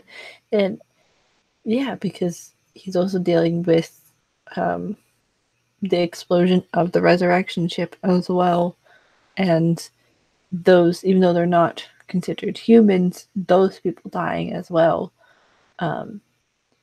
which means that, like, the Cylons that they do have, Sharon and Six, that they're kind of like the last ones left. So it's like having that as well. Sharon, because she's like kind of rigged. Well, they still have her, like, she's still under their control. Whatever. So it's just a whole bunch of emotions that he kind of has, and that also, in a sense, too, that if Starbuck doesn't obviously succeed in her mission in killing Kane, that he also knows that his father's a goner, pretty much. So it's that as well. It's not just the fact that he feels bad that he failed Starbuck, but like that if for some reason he also could, like, if she also doesn't fail or succeed in her mission, that his father is next. Oh, Johnny, did you have any thoughts about this? the lake, did that remind you of anything anyone else is going through? Oh, well, yes, me? Yes, absolutely. But I have to keep my mouth shut. Jill, did the lake scene remind you of anything else anyone was going through or has been going through? well, it reminds you of Baltar when he was in the water that one time when when that was like the weird dream thing with Cobalt, kind of, with him in like the water. So they sometimes use the water for, like, not religious, but for like character development, kind of, in a sense, of character progression. You don't need religious to be risen up out of water that you've been drowned in. Like, I mean, yeah, I'm kind of biased, but I think that this is a slightly religious thing. Yeah. Well, there's also like the drowned god and all that stuff, but yeah, it's just. Julianne says she thought it was Baltar at first. Yeah, with the sunglasses. Those sunglasses are so 2000s sunglasses. I did in the opening scene, yeah. Oh my gosh. Do electric Cylons dream of peeing in the lake? Yes, they do. That's the best question I've seen in a year. Oh my gosh.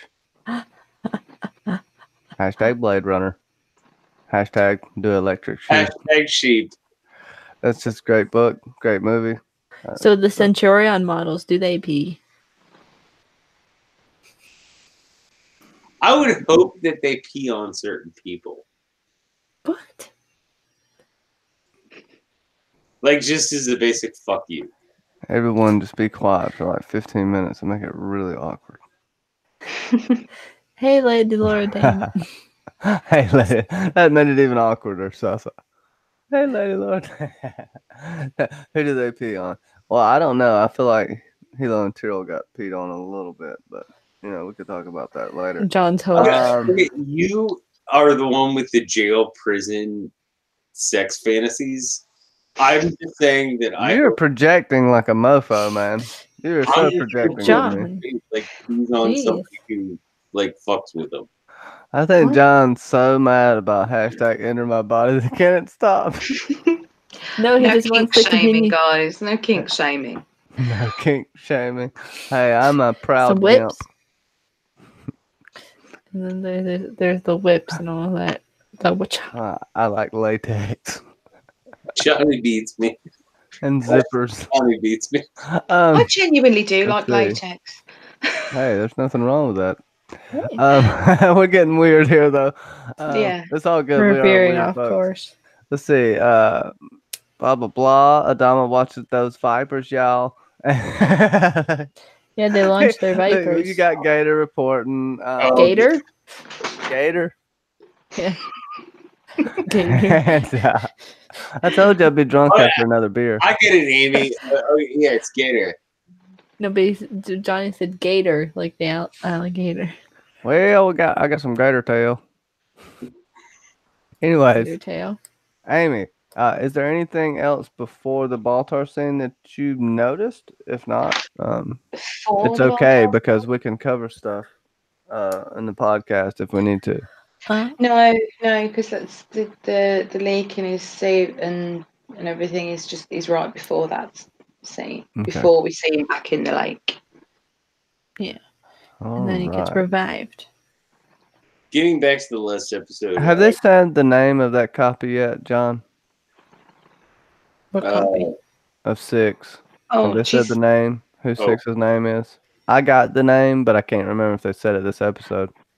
No, she's prison 6 in my notes. They've not called or anything. She's not had a lot of dialogue yet. So for our panel, it's now Prison Grade 6 or Grade Prison 6. 6 or Grade 6. I like physical 6 because the other one's just a mirage. because you're so like healthy and like. Okay, you can never make me feel bad about anything that comes out of my mouth ever again. What? Physical 6? Like, really? Yeah, because the other one's just in his head. That's Okay, the one standing right yeah, in front of you him. can never make me feel bad about anything that comes out of my mouth ever. here's me calling her fucking prison 6 because it sounds like prison sex, and I thought it was funny. Like, yeah, you can't make me feel bad about anything that comes out of my mouth ever. Why? Because I said she was the physical 6 because she's standing right in front of him. I wanna date you, maybe. Amy gets it. I don't know if anyone gets it. I'm joking. I know Amy gets it. Do I? I don't. Adamant. Oh, okay. But you're too physical. John. Also, we'll get shut off in the middle of this if you keep going with that. They'll cut us off. No, it's good. Copyright. They'll copyright us. Oh, okay, They'll Amy, cut us you off got in it the now. middle. Amy, you got it now. New rules, you can only use like 4 We're on seconds. the same- So. Mm-hmm. We're on the same wavelength here. But yeah, there's just the fact that she's just It sounds dirty. Physical 6. Okay, it sounds dirty. No dirtier than prison. I was sex. laughing at Catherine in the chat. yeah, Catherine, not ashamed of what comes out of my body. Hashtag everybody poops. Everybody shits. But there's but yeah, the fact that she's just kind of developing a sort of relationship with Baltar, and then Baltar kind of tells the story of that Six said in the last part, and she's like, "Don't say it, don't say it, don't say it." So like, are you jealous of this model all of a sudden, buddy? That's all I kind of have to say about it, because it's just like, Why is and then- everyone talking about poop in the fucking chat? You people are so weird. I love you all, but you're so weird. I think John doesn't hear what we say on the panel. I do. I literally just said everybody poops. I'm seeing all this poop talk, and it's like gross. Dude, you're the one talking about soap up assholes earlier. I don't know what's going on here, but let's go back to the. yeah. Hey, did everyone love this episode or not? If they did Yes. or didn't, we'll go with everything that's going on with Six, and we can kind of lead up. We can kind of fill in with there. Okay, there's kind of like up until the very end. There's this thing that happens at the end of this episode that's like kind of a big deal. Mushy gushy moment. Well, yeah, that, but we'll get up into that point. Everything that transpired until then. Yeah, it was. Just Six is just, and then, yeah, because this is also too where she's trying to figure herself a way out, because it's like, I want out, and then Randy, the random guard, just shows up, and she's like, "What's on?" Like, knocks him out, presumably kills him, and she's like, "Just kill me. Just kill me." Like, or like, let me kill myself. And Baltar's like, not today. Baltar will turn into Serial Pharrell. And he's like, I know where I can do, and you have to get revenge, and then I can hide you. Justice, he says. You need justice. Mm. So, yeah, it's just like, Do you like Baltar or dislike him more after this episode? I found the whole thing a bit odd, to be honest, because to him, it's like now that he's got this a Six there, you know, he's had this whole relationship with her before the attack. He's had this whole relationship ongoing with her in his head, and now it's like he's almost got her back, but it's not the same Six. It's not the same Baltar. True. I just find it really weird that he's being so emotional, and you know, he wants to help her, and he's going to hide her, and he tells her that he loves her, and like she's just like, yeah, okay. You'd expect her to be like, okay, but that's not me that you had all that relationship with. So it makes me wonder how long that copy was there on the Pegasus. I wonder if it's perhaps not that long, so she's got a lot of the other Six's memories and sort of feelings for him. And that's why she straight away just kind of accepts. She's not frightened of him at first, and she doesn't try and attack him or anything. Like, she seems to feel safe around him, and it makes me think that's perhaps why she's not suddenly like, what the hell are you talking about, dude? You don't even know me, kind of. And it seems to be reciprocal. I mean, when they're sitting there talking, and they're holding hands, and they've both got tears in their eyes, it's a very do you think it means or do you think he means it, or do you think it's just bullshit? I think he means it. I don't see why he wouldn't. I mean, they're obviously, it's a very emotional scene. They've got tears in their eyes for the whole thing, and he genuinely seems upset that he's having to let her go to protect her. I'm intrigued to know where he's hidden her. What about Head Six? What about the breakup heard around the universe? This was the worst breakup I've ever seen in TV history. I don't know about that, but it was pretty interesting, right? Yeah. She's just like, no. And he's just like, yeah. So is that his brain fighting with himself or something else?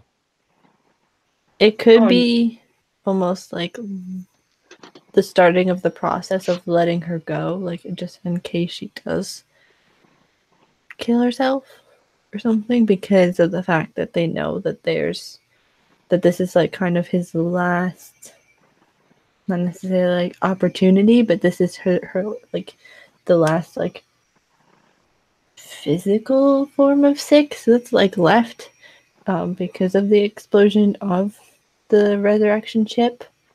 So it's like something like that almost, like it's, I don't know, maybe something like that. Like it's, I don't think it's like a breakup. It's just him like going through like the emotions of like having her still be around, but being that it's the only version of her, in a sense, that he can interact with. I don't know. I think Head Six is pissed off, like royally pissed off, because it's like all of his feelings for her have transferred over to Prison Six. I think she's jealous. Just What? I think John just got the prison sex. It's funny that now everybody's saying Prison Six because somebody in the chat said that they thought it was hilarious that I called her Prison Six. That's what I've called her since the start. It's just automatically what I thought. Yeah, Emmy's how been I saying referred. prison sex the whole time. Yeah, well, it's my filthy mind. I'm not going to deny it. Oh, it's all good. That's what. Well, you know, whatever. Par for the It's course. really funny because you like our channel. We have like Amy and I, and then all you good people. Have you heard what's come out of my mouth? Yes, Yeah, hashtag come out of my mouth in the chat. There you go. but you're like a good, decent man. So they say. I'm a horrible person. Well, you know, no one's disputing that. Still love you though. Essentially, we have our minds in the gutter, and I live in the gutter. Thank you. My mind is not in the gutter. I live in the gutter. Okay, it's where I wake up every day. fair enough. So Head Six, which isn't quite as rude, Head Six is really angry, and Baltar's not following the plan. I think now she's saying to him, I know God's plan for you. I can help you fulfill your destiny. And it's like this bit wasn't part of the plan. And the fact that he uses the story that she told him about the pyramid game, saying that he misses sports, and the thing about the getting the extra ticket, and it's word for word what she said in the last episode. You know, it's, oh my God, stop with the moustache. That's naughty. He's using her story, and that's when she like disappears. Just before they hold hands, she's like, right, that's it. Fuck you, I'm gone. It's like that's the last straw, because she's, first of all, she's saying, like, she says that tens of thousands of Cylons are about to die. God won't forgive this sin. Whereas the other six is saying God forgives all. And she, Head Six is then saying, don't listen to her. She's a broken woman. I know God's plan. And then as soon as he starts telling that story, she's just like, no. She says, don't do this. But she just goes. She doesn't even argue. So, yeah, it's I don't think that's it, and she's not going to come back. I'm actually going to sit here and tell you all what is going on. What? Oh, here it goes again. Oh, troll. Just keep talking. He's not doing anything. Yeah, I know. But it's, the thing is, it's like when Baltar's saying it, it's not like he's saying it to have a dig at Head Six. He's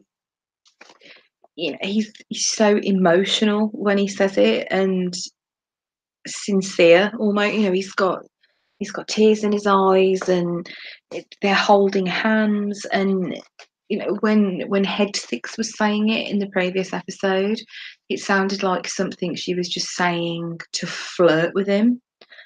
And Baltar telling it sounds more genuine than it did when Six said it. Like, That's a damn good pickup. well, yeah. When So- she's telling it doesn't sound real. So do you think Baltar means it, or do you think that Baltar is just a bit of a liar? By the way, I just told you guys the entire plot of the entire show. And it would listen to Oh, me. gee. Such a troll. I think, I don't know, I wonder if he means it, but not in a literal sense. It's really, he sounds very sincere when he says it. So unless it's something that he really did do and he's forgotten, and Head Six was telling a story that he'd told her before, or that makes more sense to me, that actually it was him that did it and he's somehow forgotten. So Head Six used that story Right.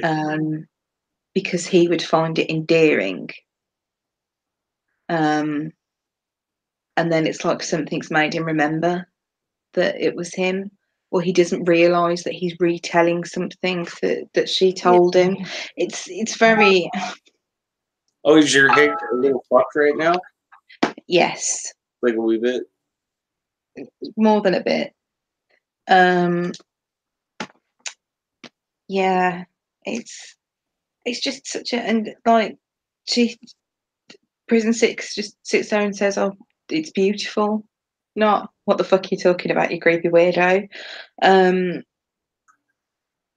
Yeah, and then they hold hands, and like it's this really sort of emotional scene between them. Touching. It's emotional. It's like the part in the show. Yeah, and I think that's what makes it seem like Baltar's. That's what makes it seem like he's being sincere and genuine. I think his sort of emotional reaction when he's saying it, and he's crying, and how he says it and everything is like a lot more sincere, and I can't imagine that would be a lie. Almost, yes, he's a good liar, but Catherine Harding, she thinks everybody's a liar. No, she's asking everybody's a liar. But yeah, both are. I don't think so. But yeah, Baltar's moment with Six is so much more emotional than Six's moment with Baltar. Yeah, and then when after that, it was totally set up that he distracted the guard so that she could take him out. That wasn't an accident by any stretch of the imagination. And she actually says to it, even after they've shared this lovely, touching scene, she says, "I'm ready to die. Send my soul to God." And she's trying to get him to kill her, and he's like, "No." But she says she says to him, "Suicide is a sin, but I need to die." And that's when he says, what you need is justice. So I think he's trying to give her a purpose to survive, to live, I think. And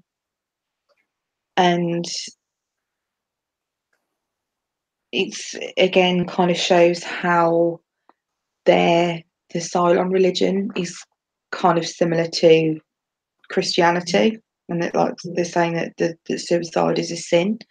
And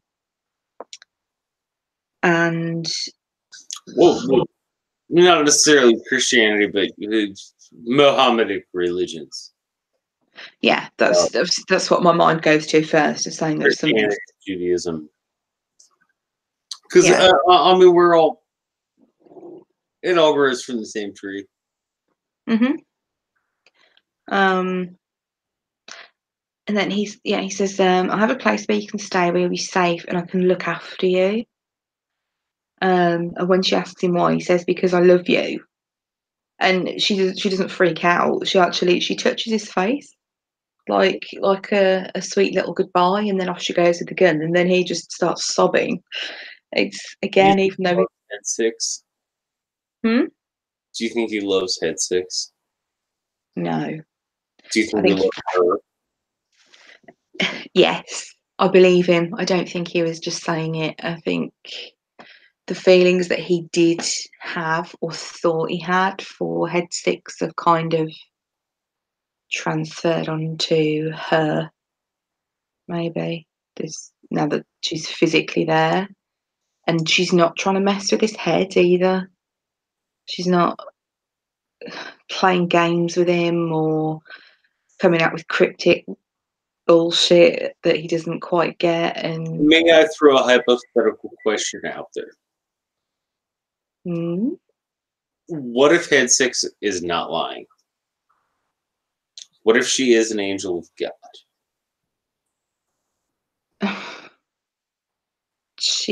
I'm just asking. I know this sounds ridiculous, right? Like it sounds crazy and out there. If that was true, she maybe shouldn't have ended up being in love with him. I don't know. I'm just, do you think she's fucking with him just because she can? No. I think thing we talk about on our other conversations. Do you think she's an anthropomorphic personification? Possibly. I think it makes sense that if the Cylons do think that he's this sort of savior character, and he had previously had a relationship with a 6 model, that if they wanted to send some sort of messenger to guide him and influence him, it makes sense that they would make it a 6, because he had a pre-existing relationship with her, so he would trust her. And obviously there was sort of some feelings for her because they had this relationship, so it makes sense that because she's not a physical person, like a physical presence, it's in his head or a projection or whatever. We've established there's no chip, but I think I said before, like, they could have done anything to him when she was in this relationship with him previously. Could be some weird NLP thing or whatever, but it makes sense that they would make whatever message they wanted to deliver to him be delivered by what appears to be a 6, but actually might not be at all. So the whole thing with her getting pissed off and going is not necessarily a jealousy thing. It's more of she's lost her influence because there's an actual 6 there. That they might need to try a different tactic to try and get him back on the path they're trying to steer him down. Okay. But I'll have to ponder it further, I think. Kenzie, do you have any thoughts while you've got the guns out? What? Oh, just because I have a tank top. You've got the guns out. Like, I'm a little scared. No, it's just I'm a little intimidated. Everybody's intimidated by me by now.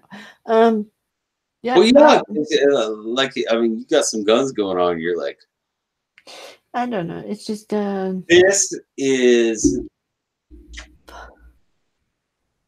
waste, and this is want. mhm. No, The I- whole okay. I thought it was a funny joke. I'm sorry. no, it's Probably poorly done. no, just with the whole thing with Baltar and Six is it's just very complicated and very complex, and the fact that she Bobby just thinks that Gaius is God. could be, Like she just said that. and it's just a complicated thing because she's kind of has only like one, maybe two models out in the realms, in space, kind of. So it'll be hard for her to obviously only have only two technically lives left, or three depending on head six. So it's just that, and then him having to kind of resign himself for the fact of maybe if she does, because the whole idea of giving revenge or getting revenge or justice or whatever could potentially mean that she dies. So it's that thing as well. So maybe it's breaking up before things go bad. But we should move along. Do you think Head Six really exists, or do you think she is literally just in? She probably did at one point, and then now she doesn't. Like she doesn't anymore, but it's just the memories of her lives in his head, and then he just sees other versions of her as a Cylon. So I know we bring this up every episode, but like she's there every fracking episode. So yeah, but it's in her head, his head though. Okay. Anyways, moving along. Then there is, if memory serves me correctly, which scene is next? It's just for the 6 with Kane, and she basically shows up, and Kane is just like, I can't remember exactly what she says, but she says, I don't think Kane's gonna show up for much of anything anymore. what?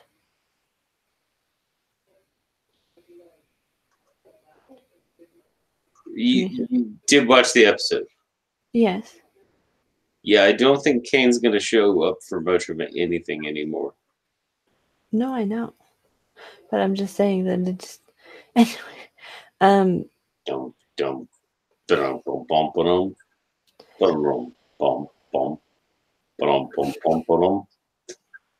And when 6 obviously shows up to Admiral Kane's quarters, she basically just like, hey, and then I can't remember exactly what the line is to provoke, like add more to the provoking to shoot Kane, but she does point blank shoot her in the head, which was the thing that Starbuck was supposed to do. It's just kind of. Did you get any satisfaction at Kane's death? Like, nor here, nor there, really. Like, it's like she could have stuck around and she could have been the big bad type of character for a couple more episodes, but I'm asking you as a fan of the show. no, I'm just saying it's like she, like, were you like, yeah.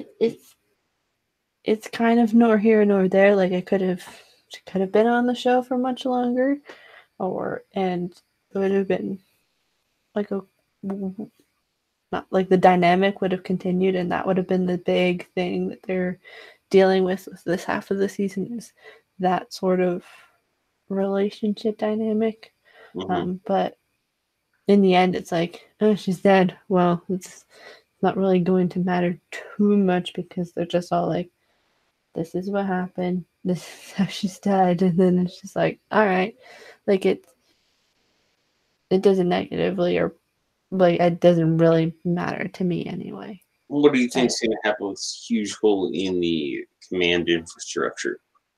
Well, they have now Adama as the freaking admiral now, so he's like in charge of everything, which is what Rosalind wanted, which is what happens at the end. Yeah, so who's going to be the commander for the Pegasus then? Thought it was what's his name? That's what he said at the funeral. Yeah, he did. He said that he'd be in charge of the Pegasus now. Yeah, he's in command of such. Sounds like a great idea. He's better, probably. He's at least more sympathetic than. Sympathetic people don't tend to make very good military officers. We have Rosalind, who's the president of the fleet. Oh my god, I'm throwing you guys like chum in the fucking water. I don't think he's going to do well as the commander, and I don't think he'll last as the commander. I expect either some sort of coup from the Pegasus crew who will want somebody else in charge, or Adama will choose somebody from the Galactica to go and take over. Yeah, they'll probably do something like that. Did you have any sense of satisfaction when Kim was shot? Yes. Really? Oh, okay. No. There's no right or wrong answer. Like, I really want to know, like, how did you feel? She, when Prisoner 6 points the gun at her, she's using her lines. She's saying, "Oh, can you roll over and beg?" Which is what Kane was saying to Boltar when she came to the cell. And she said, "Oh, you got it to eat. Can you teach it to roll over and beg?" She's essentially confronting. Hard episode to talk about. This is a very hard episode to talk about. Yeah, she's confronting her abuser, and even if Kane didn't do a lot of that damage to her, she advocated it and she let it happen. You know, she was in charge on that ship, and from what we know, she was very much in charge on that ship. You know, stuff didn't appear to go on. And stop anytime. Yeah, Kane run up the safe word. Kane probably didn't. There was probably nothing going on that ship that she didn't know about. Right. From how I perceive her. So I think that I can totally see that even if she wasn't the one kicking the shit out of 6, that she probably would have gone and watched.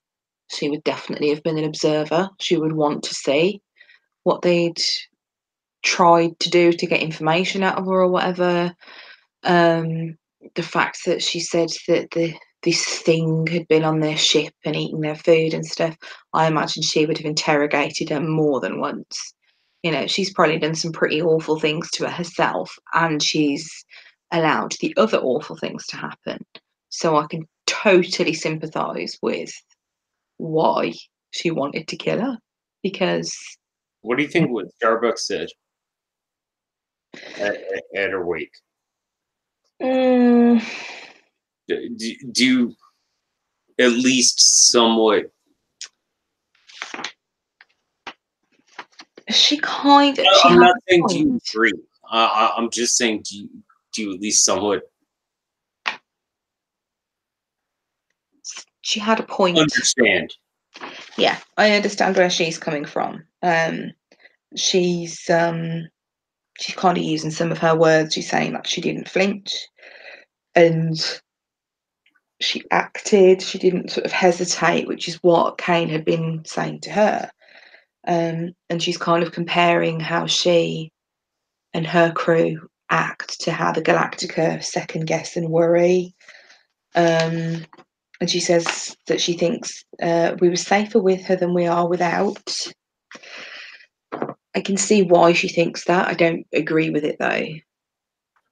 they may have been safer from the Cylons with her around, But not from each other.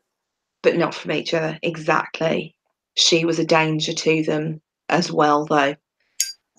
And I think perhaps Starbuck doesn't quite see that, or perhaps it's more that it's kind of a respect for the dead type thing that she's kind of maybe reflecting on her with rose tinted glasses and choosing to kind of Not even necessarily reflecting with rose tinted glasses, but at least delivering a eulogy with rose tinted glasses. yeah, it'd be pretty awful to She was about to knock bitch off in the old man's name. Like Yeah. she would have done it. You know, Oh, yeah. Starbuck would have pulled that trigger. She would. Yeah, she would have done it, but she didn't. But I think that she was like, I'm gonna put as much lipstick on this pig as I possibly can. I don't think she was trying to pretty up the eulogy though by saying that stuff. I mean, you'd be a pretty awful person if you said bad things about someone during their eulogy, I think. But Oh, I want the worst things said about me during my eulogy.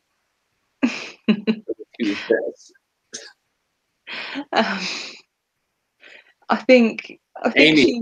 if you have to deliver part of my eulogy, like I want you to say the most awful things you possibly can about me. Oh my god, John. I'll make sure to drop a few C-bombs in. Oh, John was just a seed. Yeah. Bye, night, Bobby. Officially. I think Starbuck believed what she was saying. I don't think she was prettying it up to sort of make Kane out to be better than she was. No, I agreed. I think she really believed it. Yeah, but Mayhap the way that she went about doing things was not necessarily yeah. most I think it worked. Yeah, it did. But I think part of it was because Starbuck kind of respected her. She may not have liked her, but she perhaps had some respect for her and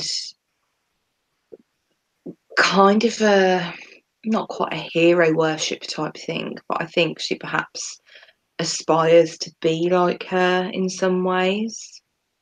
I think maybe she sees herself of she's probably kind of thought about it and gone, do you know what, actually, if that was me in that position, I probably would have done the same thing because they are alike. Almost like she judges herself against Kane. Like she's like, I'm this fucked up alcoholic. And she does all this shit right. Now, she's not as cool as dad or mom. But she does it all right. Like she does it all by the book, and I can see where you're coming from there. Yeah. Yeah, just the eulogy, it's like it's good, and it's like, yeah, you can see that she's trying to sort of figure out like how, if she was kind of like you said in that situation, how it would have been, and how if she is ever to get into that position, how she would probably want herself to be seen as, and how she would want to man a fleet, and like how maybe different it would be. But yeah, it's just that, and everybody's kind of around. Yeah, and then also spliced in that you see Lee talking to Starbuck, or Lee in bed, and then afterwards it's him talking to Starbuck, pretty much saying that he wanted to die, which we've already talked about. But and then D is listening in because you got to bring in that love triangle, But we really have to talk about that because it's big. I mean, Apollo wants to be dead. Like, I think there's something important there. Like, he does not want to be alive. He would be happy if he had died. And in fact, he's unhappy that he's not dead. Yeah, I know we talked about that at the beginning of the episode. Yeah, we did. We can talk about it again. Sure. No, I just don't think it was put covered. Okay, so yeah, he when I mean- Starbuck asks him if he's okay, the first thing that he says is the last thing that he was thinking before he was about to die, because he said, I broke my word to you and I let you down and I wasn't there when you needed me. That was the first thing he spoke about with her as well. So he still feels guilty about that. But Starbuck says a close call like that would mess with anybody's head. And I think that's quite true. I think it is messing with his head, because she says, be glad that we both came back alive. And he said, I didn't want to make it back alive. No, I. Like, yeah, So- tell me. And I knew we brought it up earlier, but that's why I'm bringing it back up, because I think that's like a really big deal. But I don't think that means that right now he necessarily wants to die. It's just that then he did. So he wanted to at that point, but now I expect he will. Sorry, excuse me. He'll reassess Do you think there's a what difference he between wants. not wanting to be alive and wanting to be dead? Well, they're kind of the opposites, aren't they? If you're not one, you're the other. No, So- no. I'm saying, do you think there's a difference between not wanting to be alive and wanting to be dead? I don't think that it's that he doesn't want to be alive now. I think he just doesn't want to be back where he was prior to that battle. It's more about his situation. I think he's just had enough of it. He doesn't want this life anymore. He wants something different, if that makes sense. So it's not about being alive, it's about the life he's living. So he doesn't want to be, I don't think he wants to be the CAG anymore. I don't think he even wants to be a pilot anymore. I think he'd be happy if he could just go, that's it, I'm done, and go off to do, go off onto one of the civilian ships and just live as a civilian. Mission, like become a lawyer or some shit like that. Yeah, or just go and do something else. That's I think what he wants, and maybe what he needs as well. I think that's what he wants, but morally, I think he feels obliged to continue the path that he's already on, because of how much he would be letting down his dad and the rest of the crew, the people that rely on him, the people that look up to him. They're his friends. They're not just his colleagues. They are genuinely his friends as well. And he doesn't want to let them down. But I don't think he feels that he can do what he's doing anymore. So I think he's kind of stuck between a rock and a hard place. And perhaps the easier decision was to just die, because then he didn't have to choose. Yeah.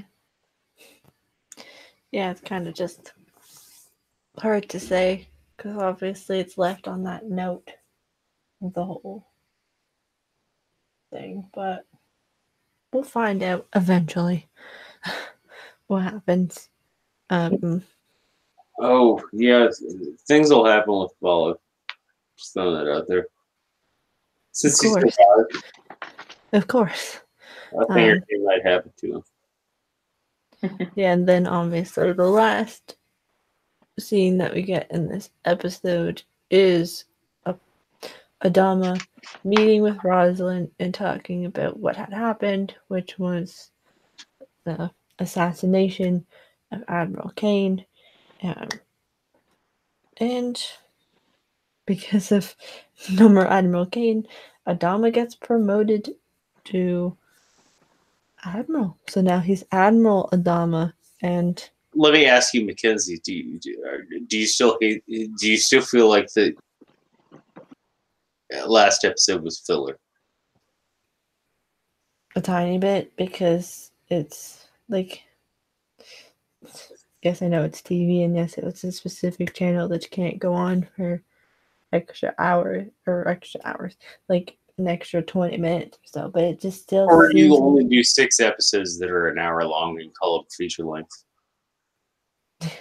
But no, it's hard to say, because these episodes were all technically 1 or 2 days, so it's like hard to just split it up, because it seems really that like it was 3 parts. That's its one flaw, is like that it's just 3 parts of an episode, and it's just like, but I can kind of understand why they did extra, but having watched part 3, do you still feel like part 2 was filler, or does it kind of make sense? What? yeah, like it does, but it just there wasn't that much that happened. The only thing that dramatically happened was that Kane just was like, if I give the order, do it. And same thing with Adama. Like, that was the biggest like more or less the dramatic thing of that episode. So it's like you could kind of, I don't know, like it's just rambling, but pretty much just the end of the episode is just nice, and it's sweet, and it's the prediction that I had, which was Adama and Rosalind would get together at some point in some sort of fashion, and they do, because they share a sweet kiss in front of Billy, which is kind of funny. But you can kind of see that Rosalind's tired because of her medicine, but Because cancer. yeah, and cancer, but yeah. #cancer makes you tired. But I don't know. It's just, yeah, and then the fact that now He's gonna apparently riot if Starbucks does. yeah. Hey, I don't know. But that's just my kind of thought about it. It's just a sweet scene that we get between Adama and Rosalind, and the fact that the person she trusts the most is, or relatively the most, is in charge. So, yeah. I don't have what else to say about this besides the Cylon. Did it hit you a bit in the feels when he got his wings? Like, Adama's finally made an admiral. Like, did that kind of hit you in the feels a little bit? Well, when Admiral Kane dies, you're like, yeah, you know that Adama's just gonna get the wings, because it's like that's the next person to get them. It's like not real, so like not really, because it's like half expected at this point. And yes, it's because he's an older person, but or older character, sorry, but it's still like a cool scene. So yeah, it's like it didn't like. I'm not really an emotional person when it comes to TV, so it doesn't really affect me that much. I'm an emotional person when it comes to Canadian metal bands. And you might find out a bit about that on Monday.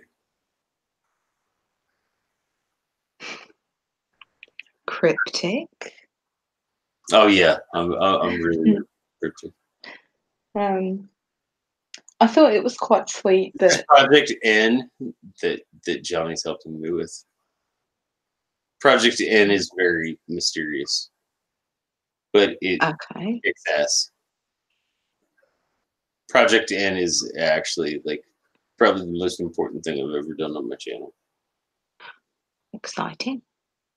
I thought it was quite sweet how Adama said that, like, he didn't, he'd kind of given up hope that he would ever get promoted. So it seems like, that was an ambition of his at some point, and he kind of felt that, that ship had sailed essentially. So it was it was really nice for him that he's kind of, he's got some recognition for what he's done, and how much he's valued, I think, as well. And it's really nice for him, and you can see he's very emotional in that scene. And before the kiss, you notice that they call each other Bill and Laura. He literally goes from "Thank you, Madam President," and then as soon as she calls him Bill, he calls her Laura instead. How long have you been waiting for that kiss? I never shipped them, to be honest. I think we briefly discussed it last week, and I think I said then I don't think she has long enough left for them to really go anywhere with it, so I didn't think that would happen. / better. It makes it worse because she looked so fucking ill, didn't she? She was exhausted. She couldn't walk. She couldn't get herself up. The makeup in this episode, like I have to. I always have to do makeup shout outs. Like, the makeup in this episode is fucking brilliant. It is. Well, like I was saying about, like, the scar makeup earlier. Like she has cancer. She looks awful, and my girl. she looks so ill and weak, and she needs help getting out of the chair and help to sort of to get around. It's she's deteriorated quickly, I think, and that is what happens with it. Once you start to go downhill with it goes downhill rapidly, and I suppose it is sad, and it kind of makes the kiss scene is actually it's a sad scene to me, because they know that she's dying. It's just, and that makes it worse. I think that they've suddenly caught the feels, because their time together in that way is going to be so limited, and it's not like they can just go to the whole thing. Oh yeah, by the way, we're a couple now, kind of thing. They'd probably have to keep it to themselves, and it'd be very awkward to do when she's just got so little time left. So even though it's supposed to be kind of a sweet and touching scene, it's actually, I found it quite a sad one.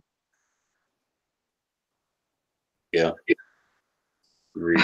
Julianne in the chat, using first names as foreplay. Oh god. Yeah, that's kind of so dirty. Because it's kind of the end of the episode. That was the last scene in the episode. So,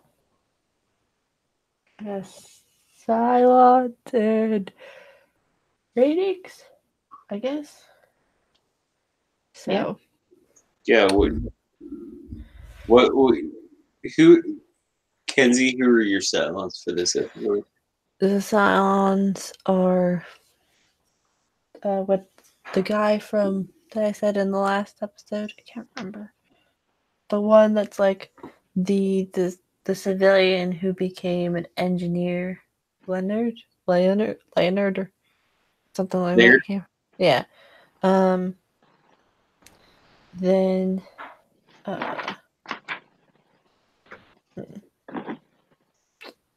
I want to say that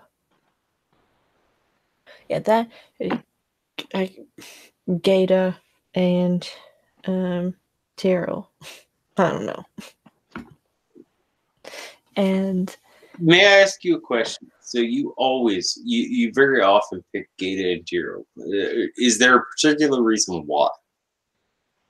I don't know. I just I'm not felt saying right or wrong. I'm just wondering what your reasoning is behind it. I don't know. Just it was just Yeah, this is something we're doing for fun. I'm just like you quite consistently choose the same characters, and I'm wondering if there's a. I don't know. Just to change it up. I don't know. I don't know. Yeah, and then the rating for the episode 9. 9 sweet and sweet and gentle moments of appreciation almost for Adama and Rosalind, and that's good. That's yeah. That's all I got. And Johnny says we'll hear his spiel on the podcast. In the chat. That's all I got. And everybody pretty much knows where to find me. And more episodes coming out on my channel soon. Have you seen Julianne's ratings in the chat? She's given it a 10, but she can't decide. So Arrows of Adama, Rodama Kisses, and Eavesdropping D's. That's her various ratings. So Julianne, are you a Rudama shipper? I'm just wondering. There's not a right or wrong answer. I just want to know.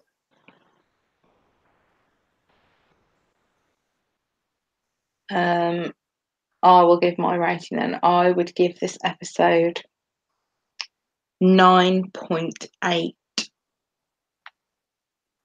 poles greased by a robot.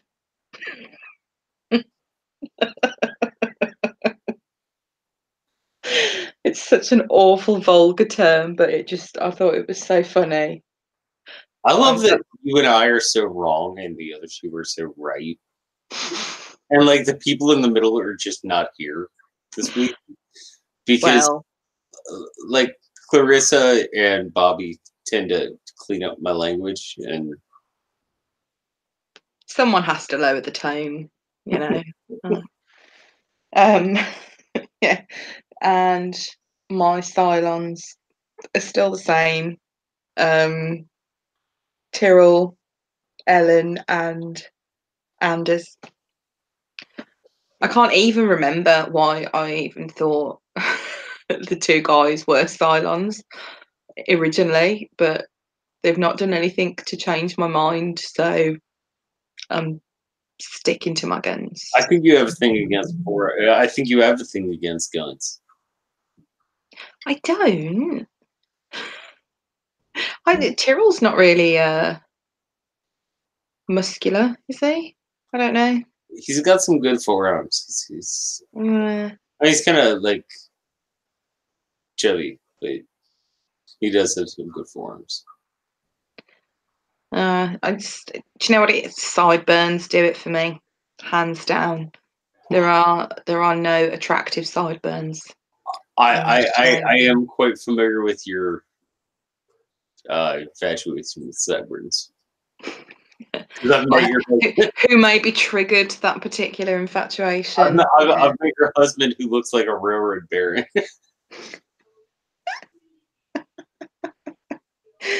Oh dear. Ben didn't have those when we met. Take that as a compliment. I know he would take that as a compliment. Yeah, he would. I'm going to tell him that. I'm going to make him watch this bit actually. But yes, no, my sideburn fetish is very much a Peter Steele influence.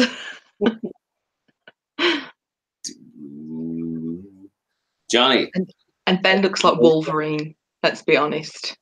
What's Oh, up? okay. So you have a thing for railroad barons and little short Canadians. Well, no, I don't actually. I don't have a thing for him even remotely. But comparably speaking, the sideburns are probably on a par with his. Actually, it's Guy Martin, who's like a British TV presenter who he really resembles. But I imagine that there's nobody watching this that's going to know who he is. So, I'm familiar with Guy Martin, but that's just because I'm a big nerd. well, there you Johnny. go. Johnny, come back. What about it? What do you What's up? rate the episode? Oh, I'll rate it on the podcast. What's your rating then, John? I'll make you tune in to Tywin Sideburns. Oh, book Tywin's sideburns, yeah. Mutton chops, to be exact. Mm. Oh, come on, Johnny. You have to have a reading. Yeah, I'll give it on Tuesday? I give Wednesday? it 4 Cylon jerks. 4? 4? Yep. Really?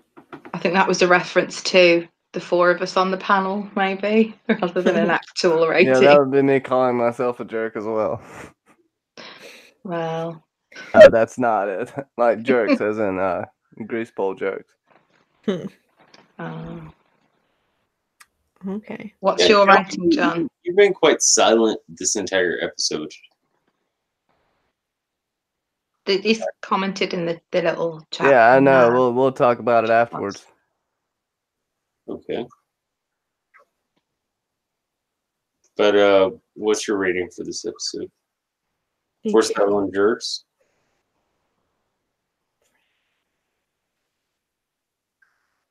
What's your rating, John? While Johnny thinks about it. I would give this episode 9.75.